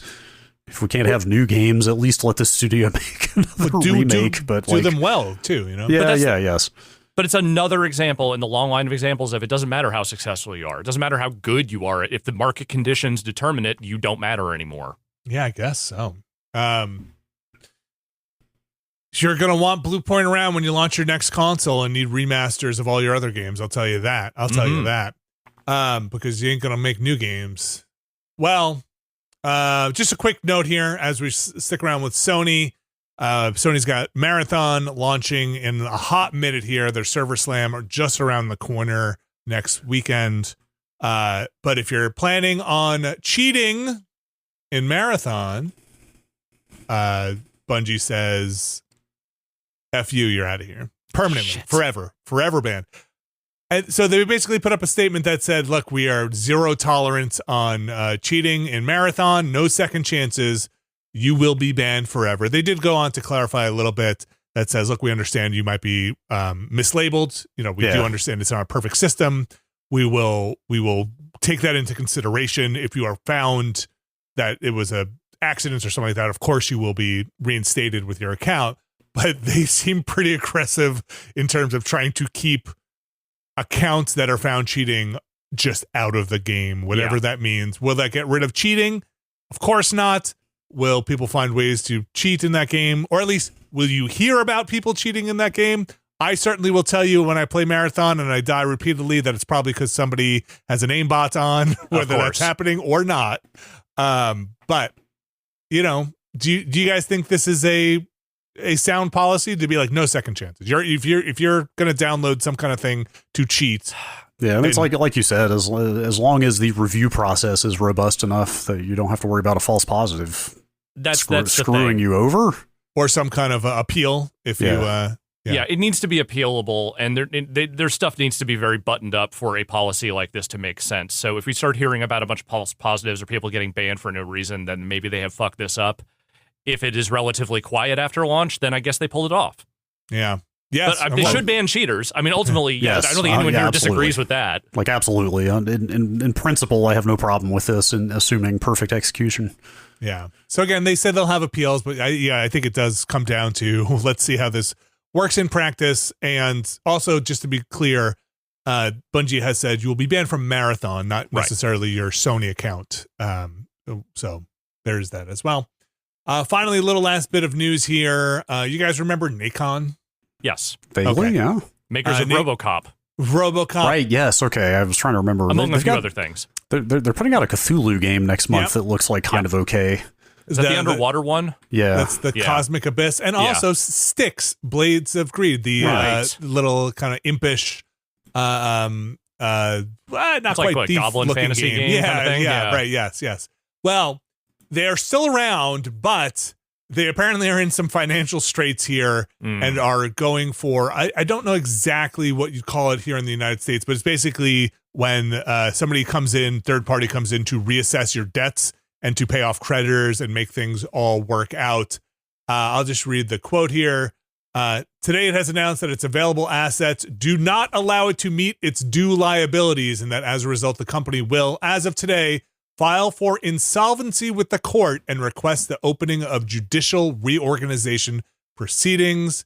and that allows them to try and continue to operate by having somebody come in and try and make sure that they're not going to lose all their chairs. And the reason this is happening is because they were supposed to make some kind of payment that was due to them by their parent company, Big Ben Interactive. Yeah. And because of something that happened between them and whatever financial institution they were securing that money from, like some kind of unexpected roadblock. An unexpected and late refusal by its banking pool. That is beyond me. I don't know what that means. I mean, that's wherever your finances are coming from, someone balked. And so but they don't know, they don't say why, obviously, but ultimately there was money that was expected that did not come through. Yeah. So best of luck to people working at Nacon as well. Again, the middle budget publisher is a rarefied thing now, and we have to protect them with their fucking lives, because once they're gone, that's it. There is no middle left.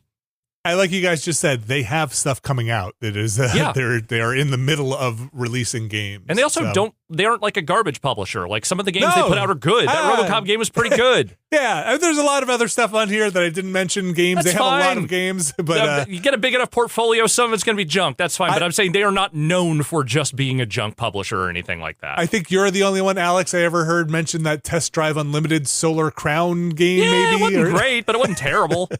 I don't know, Gear.Club Unlimited 3. Me either. I think I have heard of people talk about Hell Is Us, but I don't. I think Hell Is Us actually does reasonably well. Yeah, I feel like I've heard of that. Anyway, that is the end of our news section. Obviously, the biggest news here, what's going on at Microsoft, very related, I think, to what is just happening in the bigger games industry as a whole. Yeah. And a story still to be told. But it's a big one, like it's a big story, like more so than like a Jim Ryan leaving or, the latest like Nintendo CEO kind of getting shuffled out or whatever. Like whatever you want to say about those companies, it feels like they've been shifting people around a decent amount in recent years, and directionally things have not changed in major ways. The Spencer era of Microsoft has been a big one for that company. Both for good and for bad. And I think that you are talking about a pretty big directional shift here compared to some of the other recent changes at the top that we've talked about. But I 100% agree with you. And I'll just add on to that. In 2026 and into 2027, I do agree with you, Alex. We probably will not see the big shifts until later in the year, near 2027. But we have EA. Mm-hmm. And their sale, that's going to take effect towards the end of the year.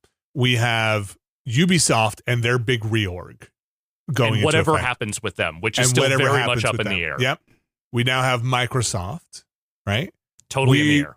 We have a lot of weird, big seismic changes happening in the video game publishing worlds. That is not for the players that we're used to, the legacy players here. Now, of course, you have your Tencents and everything else happening over in bigger things, but in bigger markets.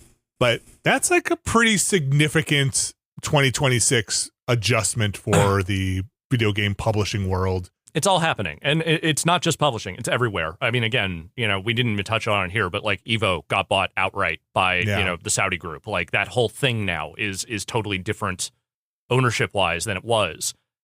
It sounds trite. This is the thing my mom often says to me. The very simple phrase of everything changes, and it is the thing that I adhere to. Is like, okay, yeah, no, nothing is static. Everything changes.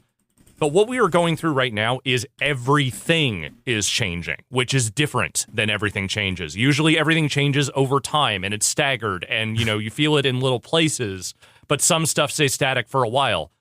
Everything is changing at the same time over the last few years, and it's still changing and getting crazier. Yeah, I like to think of it as being a drift on the currents of history, to be perfectly frank. Fair. Sometimes things are relatively static, and then sometimes they change rapidly. And there's not a whole lot of us. There's not a whole lot that any one of us individually can do. The currents go where they go. Gotta grab a paddle, get to shore. When you're swept up in change this rapid and all-encompassing. I'll just say this again. I do think we are living through a very major shift in if you're playing, noticing what's happening in the video game space. I do think this is probably one of the bigger shifts we have seen, and we'll come out of in a year or two with a very different landscape. Yes. From where we were, especially if you've been following this for a long time. I think the bigger players will no longer be as big players, and we'll have a fracturing and a consolidation again, and we'll see. All that jazz. Some people will still make a lot of money is what'll happen. Great. Yeah. Some people will figure out how to, or they'll take that fucking bag and run, or they will just get out. All right, we're gonna take a break here. We're gonna come back. We'll talk about some of the games we've been playing, probably pretty briefly. Do some emails, and then we're gonna wrap it up. So stick around. All right. Well, that was certainly a voyage across the unknown. In terms of where games are. That's what that game's called. Mm-hmm. Voyager, Star Trek Voyager Across the Unknown. I keep having to remind myself what the name of that game is, which I have been playing. It's not super memorable as a subtitle. It's really not. I just keep calling it, or just keep thinking of it as the Voyager game. Mm-hmm. Tell me about, well, Brad, let's start with you. Set up the Voyager game, and then Alex, I want to hear your take. I think you watched more Voyager than Brad, or are you guys about the same? I've watched very little Voyager. Okay. I've seen the whole thing. Okay, what? Good. Yeah. Okay. What? Great. I watched it when it was on. All 7 seasons? Dog, I was Star Trek pilled for a while there, man. I almost did that with Enterprise, and that was the one that finally broke me. And I was like, I can't watch all of this. I get that. So, I can't believe I'm going to say this, but through most of DS9 and the Voyager era, I didn't even own a TV. Wow. Like that was my going off to college era when I straight What up were you was hooking like your consoles up to? bouncing between. It was a long. I had like a monitor for a while that I was playing games on. That's like a Commodore style monitor. Yeah. I was playing games at friends' houses, or my roommate had the TV and didn't have like easy. Anyway, not a lot of TV watching going on at that time of my life. I did watch the premiere of Voyager. Which is one of its better episodes. I just want to ask Alex really quick, is the way this game opens exactly what happens in that premiere? Because I haven't watched it in 30 years, and I kind of some of the stuff felt a little It's weird. Truncated. Okay. So there's more that happens in the original premiere versus what happens in the game, but the game is trying to give you the broad strokes of the big storylines, seemingly. I mean, again, I'm past the premiere stuff. I'm past the caretaker. I'm kind of into the larger Kazon bullshit that comes after that in the game. But the thing that do is the core story, which is to say they cut out all the part with the Maquis and sort of like the Voyager getting shunted into the Delta Quadrant. They just skip over all that shit. They skip over a lot of the stuff that happens on the space station with the caretaker. They just give you the very broad strokes of that. And what they replace most of that with is the stuff that is tutorializing what the actual game is, which is your Voyager ant farm. Yes, which I think it's done pretty well. This game is a management sim, I guess. I keep wanting to. I don't play enough of this type of game to like. I'm having actually a hard time situating it within genre.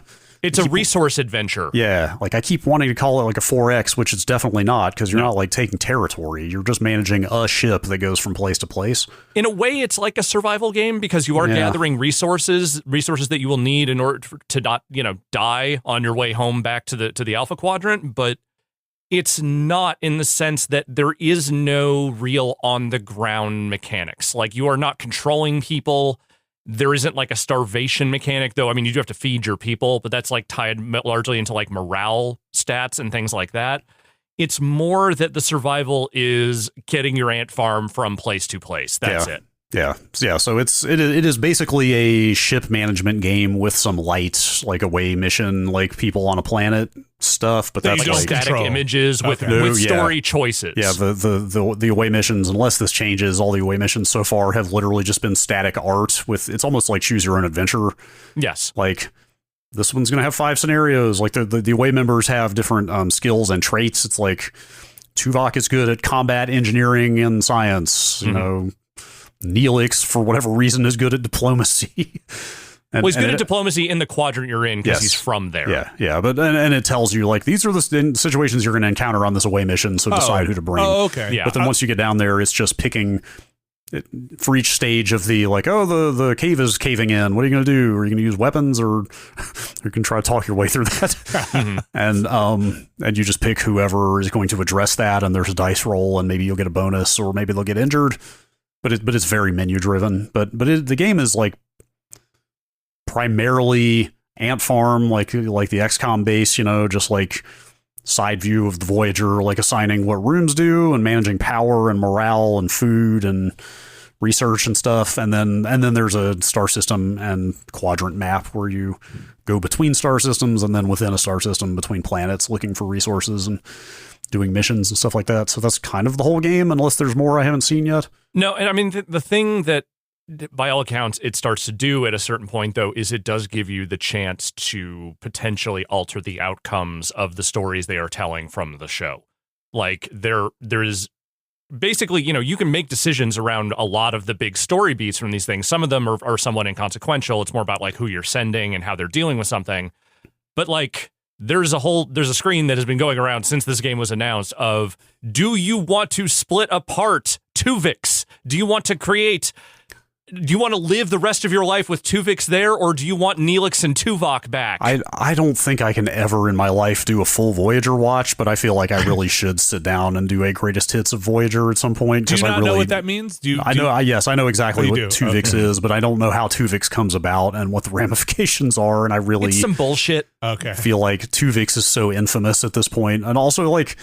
I've also seen lists of like the legit good Voyager, like Year of Hell is one that I've heard many times is like one of the best Voyager episodes, and like some of the Borg stuff is legitimately good, some of it's fucking horrible, but like it kind of goes back and forth. I kind of just hate what the entire property did to the Borg over time, so I kind of have avoided anyway. Yeah, I'm not a Voyager hater is the thing I will say. It's not the best series by any stretch, but I really liked what they were striving for with it, which is a more desperate Star Trek. Yeah, and in fact, that I feel like Voyager is like uniquely suited for this game or this type of game, and that might also be the Achilles heel of this for me. I think I really like this from what I've played so far, but also like scrolling through the achievements, like they have an achievement for every crew member you can recruit, and past Tuvix and 7 of 9, I didn't recognize a single name, and so I just basically realized, like, I'm probably just not going to connect entirely with this because I'm not going to know who anybody is. But on the other hand, you couldn't do this exact game with DS9 or Next Generation necessarily, because, like, you could kind of come up with something for Next Generation to do this. Yeah. But Voyager has such a direct A to B, we are on one mission, and that is to fly halfway across the galaxy to get home. I see. Like they're on a void. They're on a quest. Like the entire show is one quest. Is that we got flung into uncharted, unexplored space. We got to find a way home. Like that just gives this game a really direct objective and through line to follow that those other shows don't have. Yeah. Sorry. And anyway, just like even not having a big Voyager connection, though, I'm still really enjoying the management parts of this. Yeah, like I'm not deep enough in to say whether those management aspects will start to get old at a certain point or not. Like I'm a few hours in. I feel like right now it's working well for me. The level of difficulty feels manageable. And like the writing is not amazing, but it is hitting at least the notes that I remember from the show. And I feel like it's getting at the core ideas of what the episodes were about, if they're not necessarily like giving you all the drama that's attached to it. Again, some of that drama was very bad, so I can understand like gliding over certain details, but I think the bigger thing is, like you said, it is a limited number of people who give a fuck about Star Trek Voyager in 2026. I think the game is scaled, though, in such a way where it feels like they probably did not have to spend, millions and millions of dollars making this really elaborate Star Trek license game. Like, this feels like it's intended to be at about the level of like a Star Trek Voyager fandom. Like that's about the level of audience they kind of maybe would need something like this to succeed. Yeah, you definitely see that in the cutscenes of this in particular. Like they're pretty bare bones. Yeah. Not bad. But the mechanics are good, I think, for the most part. And that's really kind of the key thing is like, as long as the mechanics are good the whole way through and they actually like the game design is good enough through, I think I can live with the drama being a little bit more muted. Yeah. And I enjoy that, like this game, I think the tutorials are pretty good, especially for somebody who doesn't play a lot of games like this. But I enjoy that a game that lets you kind of screw yourself early on. Like yes, you can run out of resources. Yes, even in the tutorial phase, like effectively the pilot of the show is the first like hour and a half of the game when you're when you get flung out there and are trying to, anyway, I took on too many of the side missions that pop up, like the requests, I think they're called, you know what I'm talking about? And like, I was just like, oh, I can manage my way through this. I can build a cargo bay and 3 emergency quarters in the next 20 days or cycles or whatever. And like, sure enough, I ran out of fuel at the wrong time. I assigned things poorly. I failed one of those side missions, and like, there's very little penalty. I took a morale. It's a morale boost or hit. Yeah, but I still appreciate a game that will let you get out over your skis even early on in the tutorial, because it feels like if they're holding your hand too much, then you can't manage poorly. You know what I mean? Like, you can't. Yeah. I like being able to manage myself into a corner. I like knowing that it's not like holding my hand so much that I'm just going to get through everything perfectly. Can you talk about that fail state some more? Like, what does that mean? Like, it's not reloading from a previous save? I don't know. So I haven't fully failed yet, but I've gotten myself into pinches where it's like, oh, I'm real low on fuel, and I have to go into gray mode, which is what they do, where they basically turn all the systems off, and all that works is the engines. Sorry, you meant the running out of fuel fail state. Yeah. Are you stranded? Can you it's what he... I think there are game over scenarios, though. Like, you can just like say, hey, game over, fucking Voyager does not get home. The only ones I've seen in the tutorial text are if your morale hits 0, the crew will mutiny and get a game over. Oh, wow. And I think you can also be blown up in combat. I guess that's the other part of the game that I forgot to mention is there is combat, which is okay. It seems fine. It's like there's not a lot to it. Yeah. It's like kind of real time, but you're like issuing orders through menus. Like, the ship just sort of attacks on its own based on the orders you give. Right. Which is fine. Like, you pick crew members that have special abilities to use. Are the crew members on cooldown for when you send them away? Not for away missions, but like when you're on the mission, when one person does a task for you, they become fatigued for a turn. So like the next thing, if you bring them in, they will be less effective. Yeah, you can't just use them for every milestone of the away mission because their scores go down temporarily, so they have less chance of winning dice rolls. Okay.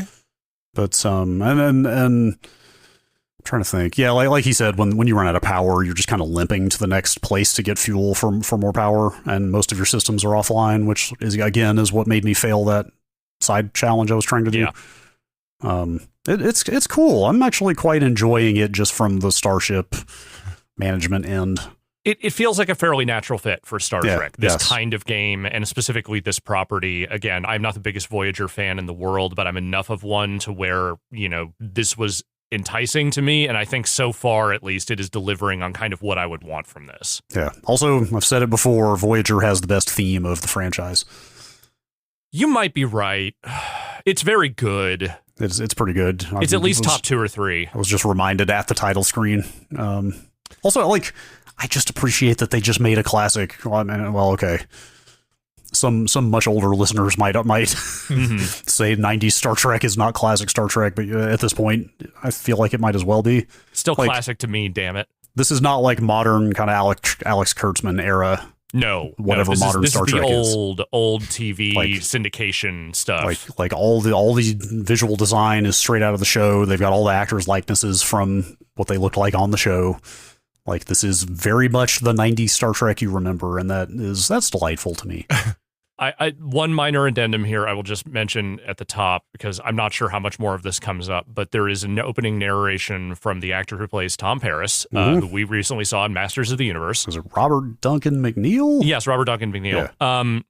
The narration's fine, but it sounds like it was recorded third hand off a Zoom call. Like, there's something very weird about the tone and room noise in that recording that leads me to believe they got him very last minute and he was not going to go anywhere to record that. Just, hit record on your phone. Send it to us. We'll see if more of that comes up later. Who can say? A non-zero reason that I hope we do Next Generation at some point on the Watchcast is so we can talk about the Nick Locarno, Tom Paris dichotomy. Where do you stand on that? It's weird. I don't really have a stance because it's just so weird. I think they should just be retconned as the same person and not worry about it. Yeah, like, it doesn't matter. Yeah, okay, yes, that is the right perspective. You just have to look at it as they are the same character. Because they are basically the same character. I mean, it's literally the same actor with the same origin story. I don't know why they changed the name. Huh. I guess when they were writing that show, they were just like, Nick Locarno does not sound great as a top line character name on the show. I don't know. It doesn't make sense to me, but I've seen Vinny that a character in a main cast member in Star Trek Voyager was pulled from a like guest star one episode, but a very notable episode of Next Generation. Yes. One of the only Wesley episodes I would consider important. Like the First Duty is like straight up like one of my favorite episodes, period. It's like got one of the best Picard speeches of the series. And one of the better moral judgments, I feel like, of any of them. For sure. But anyway, for whatever reason, they like changed the character's name and backstory slightly by the time of Voyager, and would the timelines match up? It's okay. Yeah, age-wise, it would totally make sense. Okay. I've seen speculation that there's like some rights issue, which doesn't make sense to me because it's the same studio owns all of it, but maybe there was a maybe the writer of that episode had some like they would have had to pay them something or something to use them further. Who can say? Something like that. Maybe he's named after a real person and they were like, we hate this person.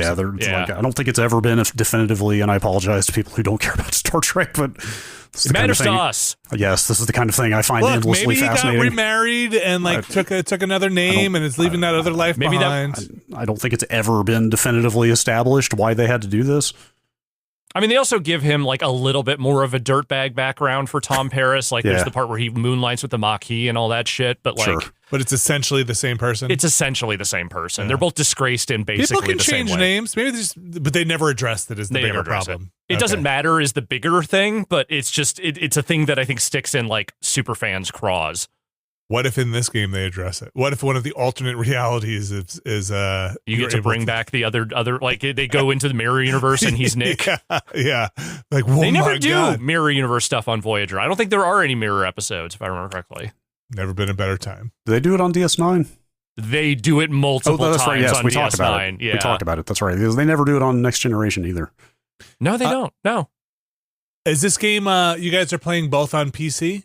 I'm on PS5 actually. Okay, I'm on PC. What do you think about playing? This sounds like a mouse and keyboard game. Yeah, but how is fine. Playing? Okay, it's fine. Like it's maybe a little slow in spots to move the cursor around and navigate some of the menus, but it's definitely playable. To be clear, it is a very menu heavy game. Yeah. Like it is a lot of menus. It's a lot of currencies. It's a lot of numbers to keep up with. It's like, do I have enough deuterium for this, or duranium, or crew members, or just you've got like 10 different like number counters to keep an eye on.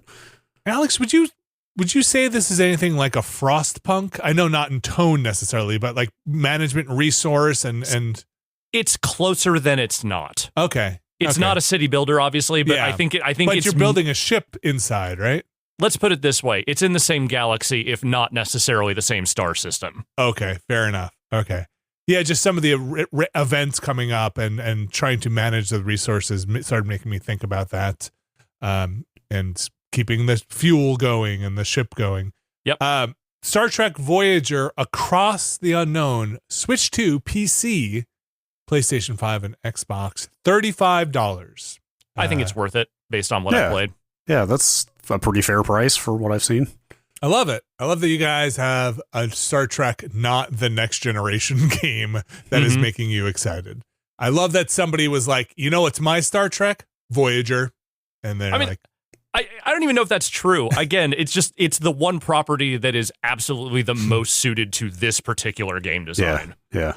Well, I mean, I would totally play a Next Generation game like this, but it just would not be quite the same. Much sense. Dude, okay, so not this, but just like a DS9 ship, like station management sim. Yeah, that seems like a no-brainer. That's where you go after this, I think. Well, best of luck, Star Trek Voyager. I hope you get home. I'll just mention quickly here, I don't have too much to update on because it is kind of more of the same, but I have been playing God of War, Sons of Sparta more. It is where I've been putting most of my time. That's the game I'm enjoying the most right now. One big update, though. The map in that game, it is a Metroidvania. The map in that game has now let me take pictures of the screen that then get appended to my spot in the map. I specifically called this out at some point and said more Metroidvanias need to do a picture of the map on the thing. I think it was the Prince of Persia one that lets you do that. Straight up let you take screenshots. You can do that in this game. So sins absolved. You are now I can go back to all my weird question marks on my map and just put a picture of like, oh, okay, yes, I need some kind of new upgrade here that I don't have because my memory is not good enough to remember why I put a damn question mark or a treasure chest here. And running around that map can be a little tedious, a little bit longer than you'd want it to be between fast travel points.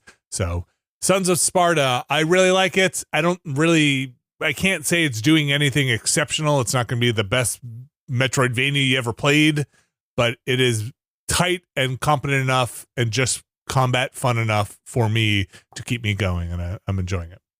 All right, I think that's kind of it for our games. Yeah. I'm continuing to play Cairn here and there, but otherwise, I was spent the most time with Voyager this week. Any other thoughts on Heart of the Forest, Alex? That's not a good game. We beat it twice. We did our playthrough. Tried to do a quick. This is the FMV game. Tried to do a quick skip some scenes playthrough. Yeah, that one doesn't work. Fun for a stream, but man, I don't know if I would have kept with it too long if we weren't streaming it. Just don't think it comes together. Make more FMV. That's all I have to say. Let's take another attempt. Take another swing. Or, if someone else wants to, I'd be okay with that too. You can check the stream out from last week. Let's move into emails here. Brad Shoemaker, we have an email address. It is podcast@nextlander.com. Podcast@nextlander.com. Podcast@nextlander.com. What do you got in the email bin? This is a good follow-up to the discussion you just had. Oh. Jimmy from Arnhem in the Netherlands. What's the Mount Rushmore of FMV games? Ooh. Is that, there are 4 people on Mount Rushmore? Yeah. Okay.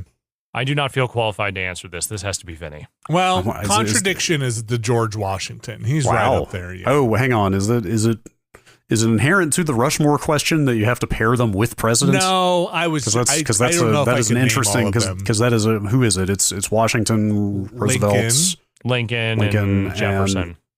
Is that right? Is Jefferson up there? It's Jefferson. Okay.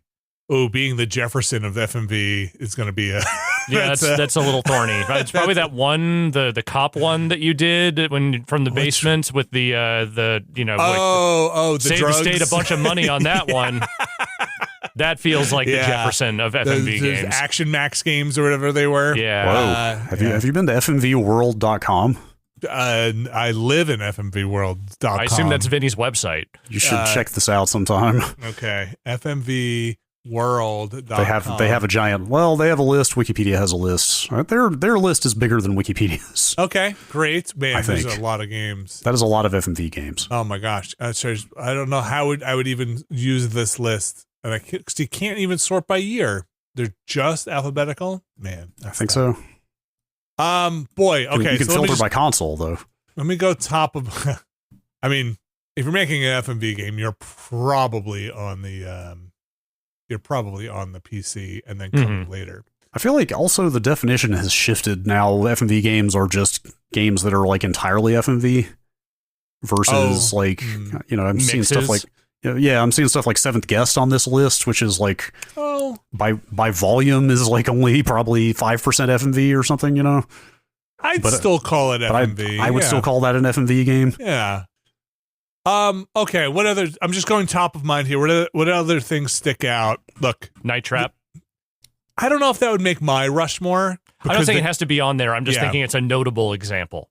Tender Love and Care is really a thing. Ripper. That was a real doozy. Yeah. Phantasmagoria. Phantasmagoria was one I might put up there. I think that might go on the Phantasmagoria 2. That one I think less on there. I'll remind you of Gabriel Knight 2. I know. I think that one might go on there. Within. That was a lot of fun. That was like there's a certain quality that gets you on the Rushmore, I think. And it is a sincerity mixed with just budget and you're just going for it, right? Like you have to, it can't be so sincere that it takes itself too seriously. And that's where I think sincerity meets budget. And you have to be like, okay, you're not going to get there, but how can we have some fun along the way? Where does that leave the X-Files then? That was a little too sincere, I think. Yeah. That was like too good. It was almost like too good for the Rushmore. Not a bad game. That's an interesting one because that's also one that like does its best to get around its central characters for as long as humanly possible so that like Fox Mulder and Dana Scully don't have to be on set for very long. I'm not going to count Red Alert 2 or the Red Alert stuff. I'm not going to count that as an it's FMV game. in a strategy game, not an FMV game. It's close. It's close, but if the FMV is good enough, I think that's fine. It's close, but I'm not putting it on the Rushmore because you also have a very good game around that, and there are other Rushmores for you to be on. You could be also, on I a don't want to Rushmore. put Ric Flair on a Rushmore of any See, kind. like, if I were making my own, which I'm not, but like I might put Wing Commander 3 on mine, which is like a whole ass Wing Commander game in addition to having tremendous amounts of FMV in it. Yes. Okay. Alternate line of thinking here. Okay. Instead of the Rushmore of FMV games, why aren't we talking about the Rushmore of FMV faces, people, the figures, the characters, Jenks? Yep. Oh yeah. Inspector Jenks. Yep. Is a Rushmore, I think, FMV character. Because I can't name any other character from an FMV game. I can only give you the description of them. Absolutely. But that's what I'm saying, though, is that sometimes what we were talking about these games is not necessarily that the game itself is of note, but John Hurt in Tender Loving Care really is something else, you know? Christopher Walken in Ripper is really something else. Yeah. Dana Plato is not really something else, but she sure is in Night Trap. Yeah. Yes. Who is? Oh gosh, what is the Tex? That's not Tex Avery. Tex Murphy. Tex Murphy. Yeah. Tex Murphy. Yeah, I was going to bring up like Under Killing Moon, some of those. Yeah. Tex Murphy. Tim Curry. Tim Broadly Curry is probably on the FMV Rushmore. You're not wrong. Wait, what is he? You're not wrong. He's Red Alert. He's Red Alert. Oh, right, of course, yes. Yeah. Space. Yes. Yuri also would be up there just from Red Alert. Wing Commander 3 again. Can I nominate Hobbs? Mm-hmm. Is those Kilrathi costumes I was just are really gonna say is he the Kilrathi? are really something to see if you want low budget. I don't think that's as low budget as you're making it out to be. I was just looking at some. You got Mark Hamill in that game. Oh, I know. But Malcolm McDowell. Oh yeah, dude. The cast in that is John Rhys Davies, Malcolm McDowell, Mark Hamill, Tom F. Wilson. Yep. Oh, is he? Okay. Like Wing Commander 3 has kind of an insane cast. Yeah. This is hard because, again, FMV is such a specific thing, but also it kind of has its tendrils in a lot of weird pieces of video games that aren't necessarily FMV games. How about Blippo Plus? That seemed like it did some pretty interesting stuff. Yeah. Like, it might be too new to put on a Rushmore, but I do think it's one of the more exciting things people have tried around that in recent years. Okay, here's the harder question. Okay. Is Dragon's Lair an FMV game? So it is on at least one of these lists of FMV games for whatever stock you want to put in that. That's interesting. To me, yes, absolutely, because it is literally using full motion video. Like, yeah, that's the distinction. It doesn't have to be live action video. It is just using the form of digitized video in its gameplay. Yeah. So then but rendered cutscenes do not count as FMV, right? Pre-rendered cutscenes. No, because I say so. Like that is purely like a vibes distinction, I think.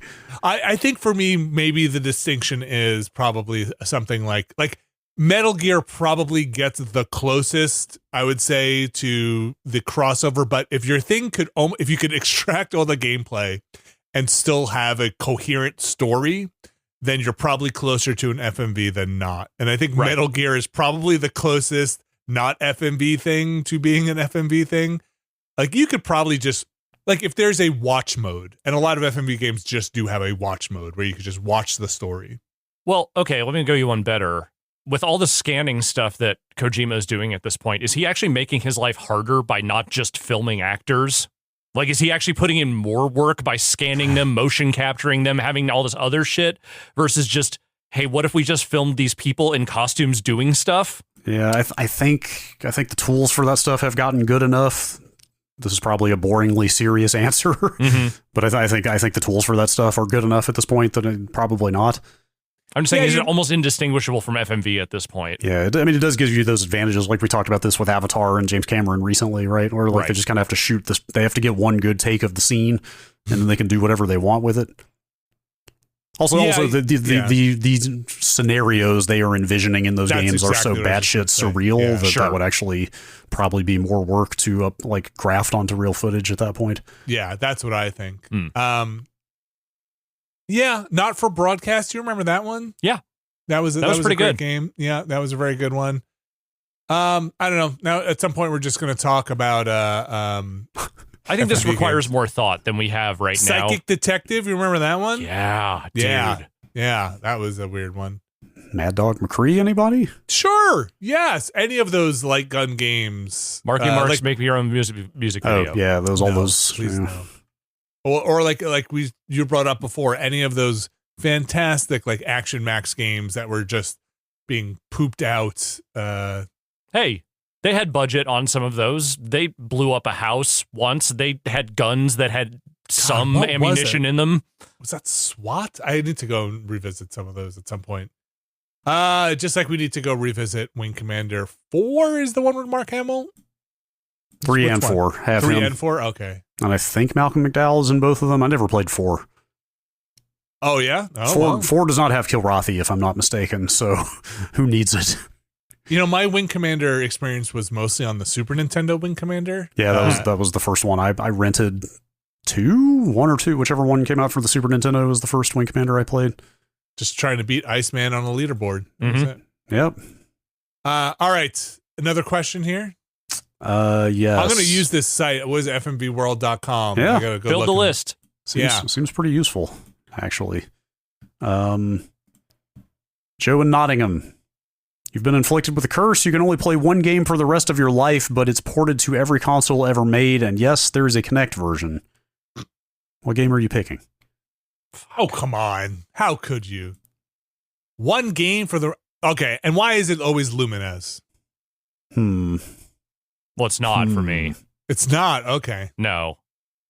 I mean, if at this point, if I'm being realistic about what I would just play for the rest of my life with Yeah. no qualification, Yeah. it's probably just fucking Rock Band or something, right? Like, or a Clone Hero or one of those things. Do you get all the DLC with it?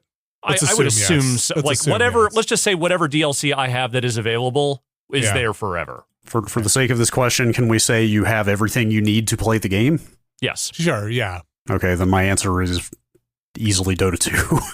Okay. Oh, Like, I so think- I other think- people I- are also I playing. think, yes, it. if assuming I had like a crew around to play Yeah. kind of whenever I wanted. I can't think of another game that would stay interesting for potentially the rest of my life. Yep. Compared to that. Oh, man. So Rock Band is a good answer. Dota 2 is a good answer. I don't know. What would you do for the Lumines. rest of your life, Vinny, if you were just faced with it? Just one game. I could only play one game forever. He says, for me, it would be the first Dead Rising. I would enjoy seeing all versions of them all. Yeah, but the rest of your life. Yeah. That's like, look, we're hoping everybody's living to a ripe old age here. You're gonna I mean, we might be assuming a lot here about lifespans. I don't know. we're gonna burn through some of that. Hey, like a Robotron. I'm just gonna get real effing good at Robotron, and you're not even gonna believe what I can do by the time. Robotron Grandpa just out there saving the world. It's got to be some kind of systems game for you, though, right? Like some kind of factory game or some sort of like But eventually building game. Eventually, you're going to fill up the map and you're just going to want to start over and like tear down the Lego pieces. I don't know. Well, great news. You have the rest of your life to do that over and over again. Yeah, I don't know if you'd think that, but I don't know. I don't know if that I want to build it all and then tear it down again. Like once it's optimized, I just want to watch it. I'm not going to play it anymore. I mean, sitting there and watching it technically counts. You could do Yeah. that forever, I guess, if you want. Yeah. I don't know. It's very hard. I always think of games like high score games would be the games that I would just play for the rest of my life. Like, Brad, I could totally see you picking, if you had not picked Dota 2, just picking Geometry Wars as your, like, eternal fucking Sisyphean torment. Yeah. That's right. Now we're just talking what punishing punishment have we inflicted upon ourselves? Yeah, Robotron. Maybe a Robotron. Would have guessed that, but you know what? Sure, Yeah. why not?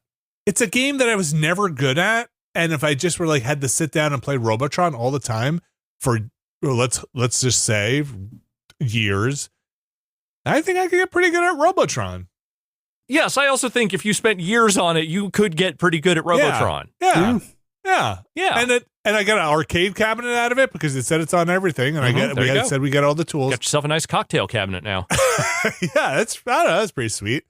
Look, it's not the game I love the most, but I think you're right. I think go to the Satisfactory eventually.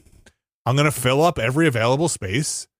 The game is gonna start crashing because it's too big. Mm-hmm. I'm gonna get frustrated. They're not doing updates to it anymore, and then I'm just then what am I doing?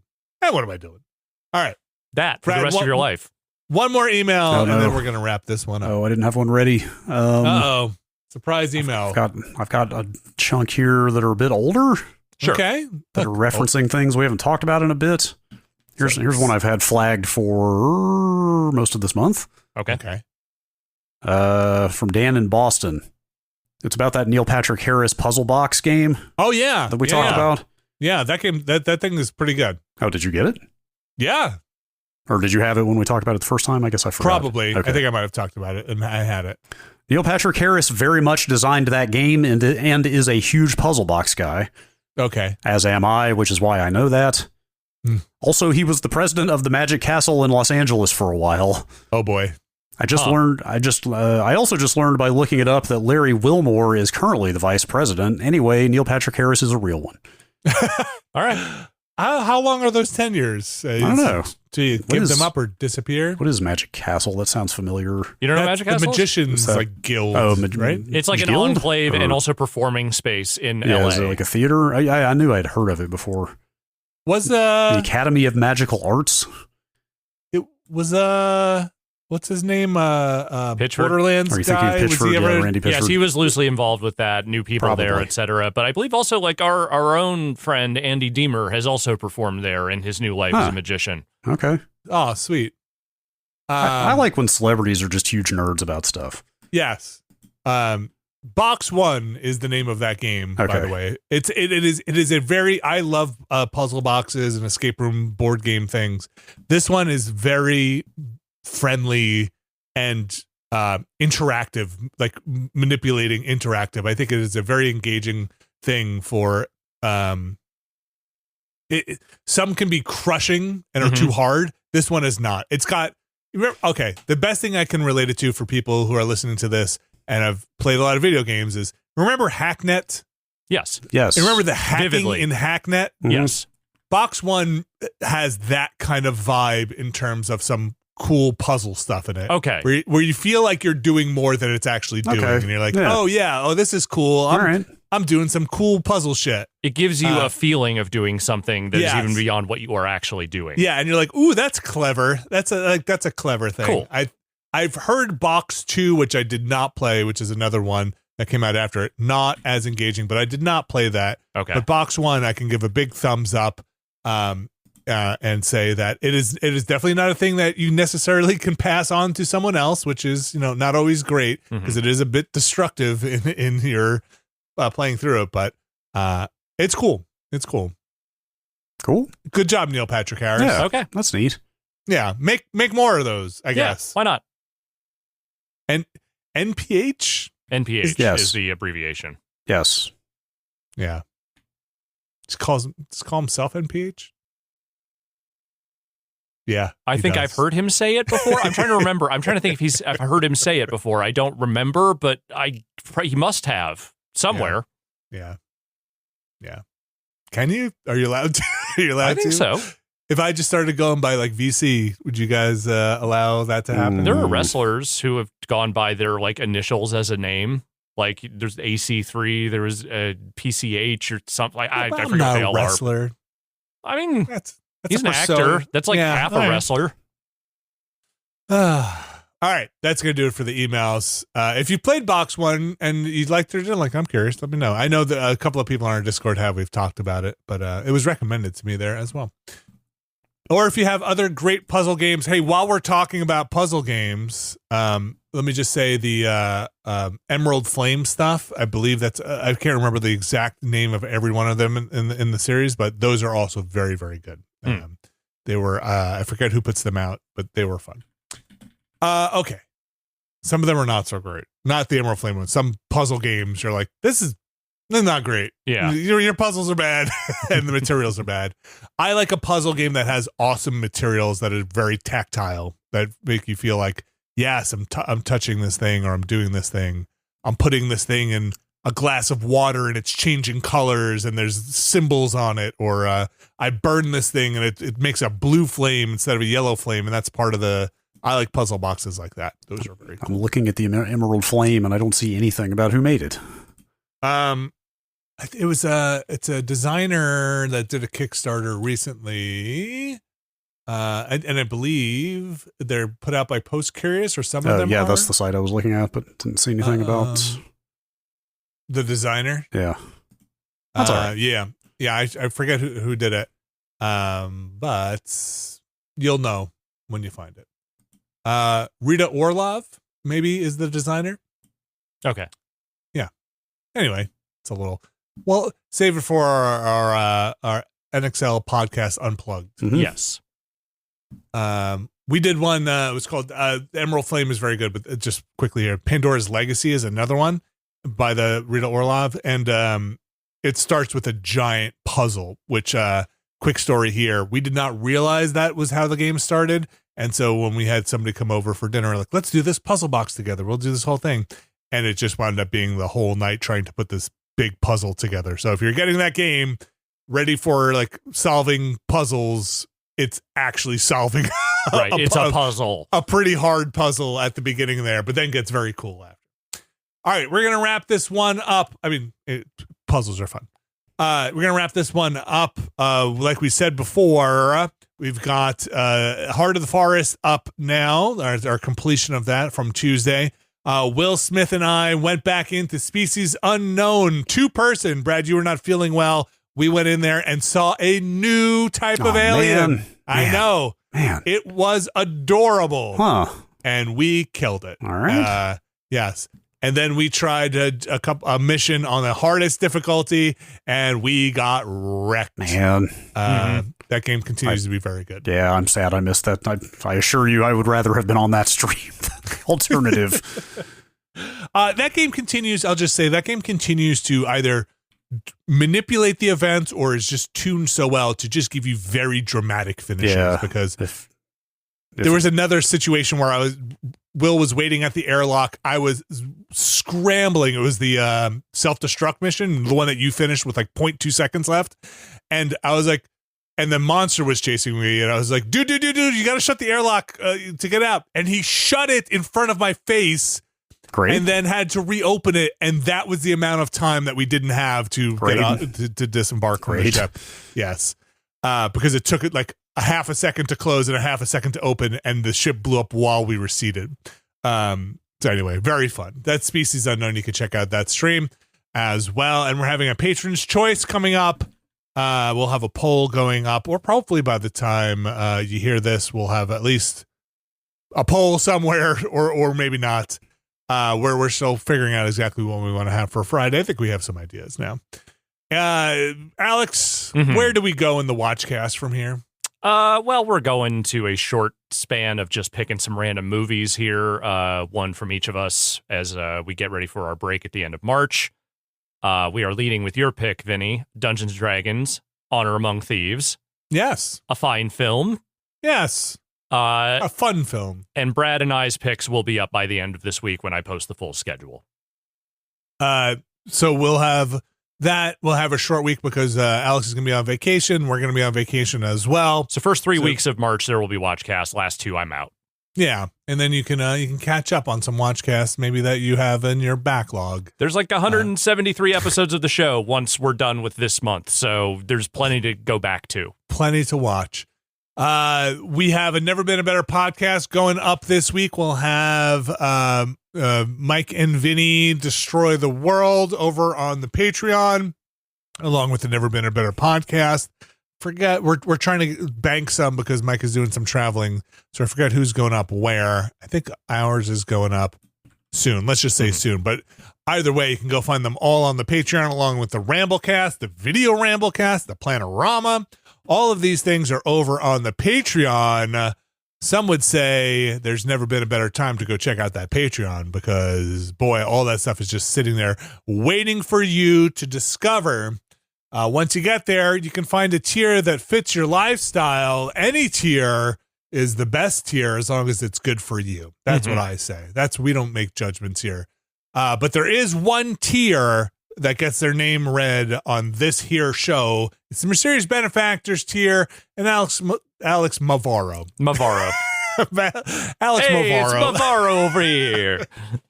Would you mind reading our Mysterious Benefactors for this week? I will, Mini Maravella. Our Mysterious Benefactors for this week are... I live in Minneapolis, and I'm running out of good vibes to send. Can we please get an update from you? Are any of the vibes returning? Please let us know. Alpha Rhythm. OpenAI Delenda EST? Sure. Delenda est. Delenda est. Boy, don't even get me started. It's a favorite phrase of Mark Zuckerberg. It is Latin for must be destroyed. Oh, okay. OpenAI must be destroyed. Fantastic. Thank Yes. you for that. David L., Kelly F., Brian Lucier, Skywarp, Jason Grimm, John Hubbard, Thordreen, Evan Cook, Jerry Lee, Deirdre is learning to crochet badly, Pugtato, Hesitation Fiends, Jad Rita, Statics, sending good vibes back to Minnesota and beyond, Brian Murphy, Randy Duax, Randy Alderson, Andrew Tiebkin, Alex Wu, It Me JP, Edward Chick, Andrew Slosky, Steve Lynn, Matthew Herrig, David Campos, and Tyler Treese. Those are our Mysterious Benefactors for this week. Thanks to everyone who has gone over to patreon.com/Nextlander to support us. We couldn't do it without you. Thanks to all our patrons. Thanks to everybody watching our stuff on YouTube and Twitch. Like we said, we'll have some vacation time coming up in March. I'm going to be heading to PAX East if you're going to be out in the Boston area around PAX time. Hopefully I'll see you there. I'm going to be doing some stuff with the Giant Bomb folks who will also be out there hanging out in Boston. We'll see what the temperature's like, what the weather is like in Boston. I'm sure right now, snowy is what I'm just going to guess out in the Boston area. But come join me out there. I think that should be a fun one. Alex, when was the last time we went? That was like 2 years ago? That was 2 years ago, I believe. Ish. Always like to check in and see how PAX is doing. Plenty of other stuff going on. Like I said, on the Patreon, go check it out. Tons of stuff tucked away in there. Plenty of stuff on our streams. We'll have that Patreon stories for Friday. But for now, that's going to do it for the show. All right. We'll see what happens. Hey, I didn't expect any of this stuff to be talking about last week. Let's see what happens next week. And hopefully we'll see you there and you can join us. Thank you very much, Alex Navarro. Thank you. Thank you, Brad Shoemaker. Thank you. And we'll be back next week.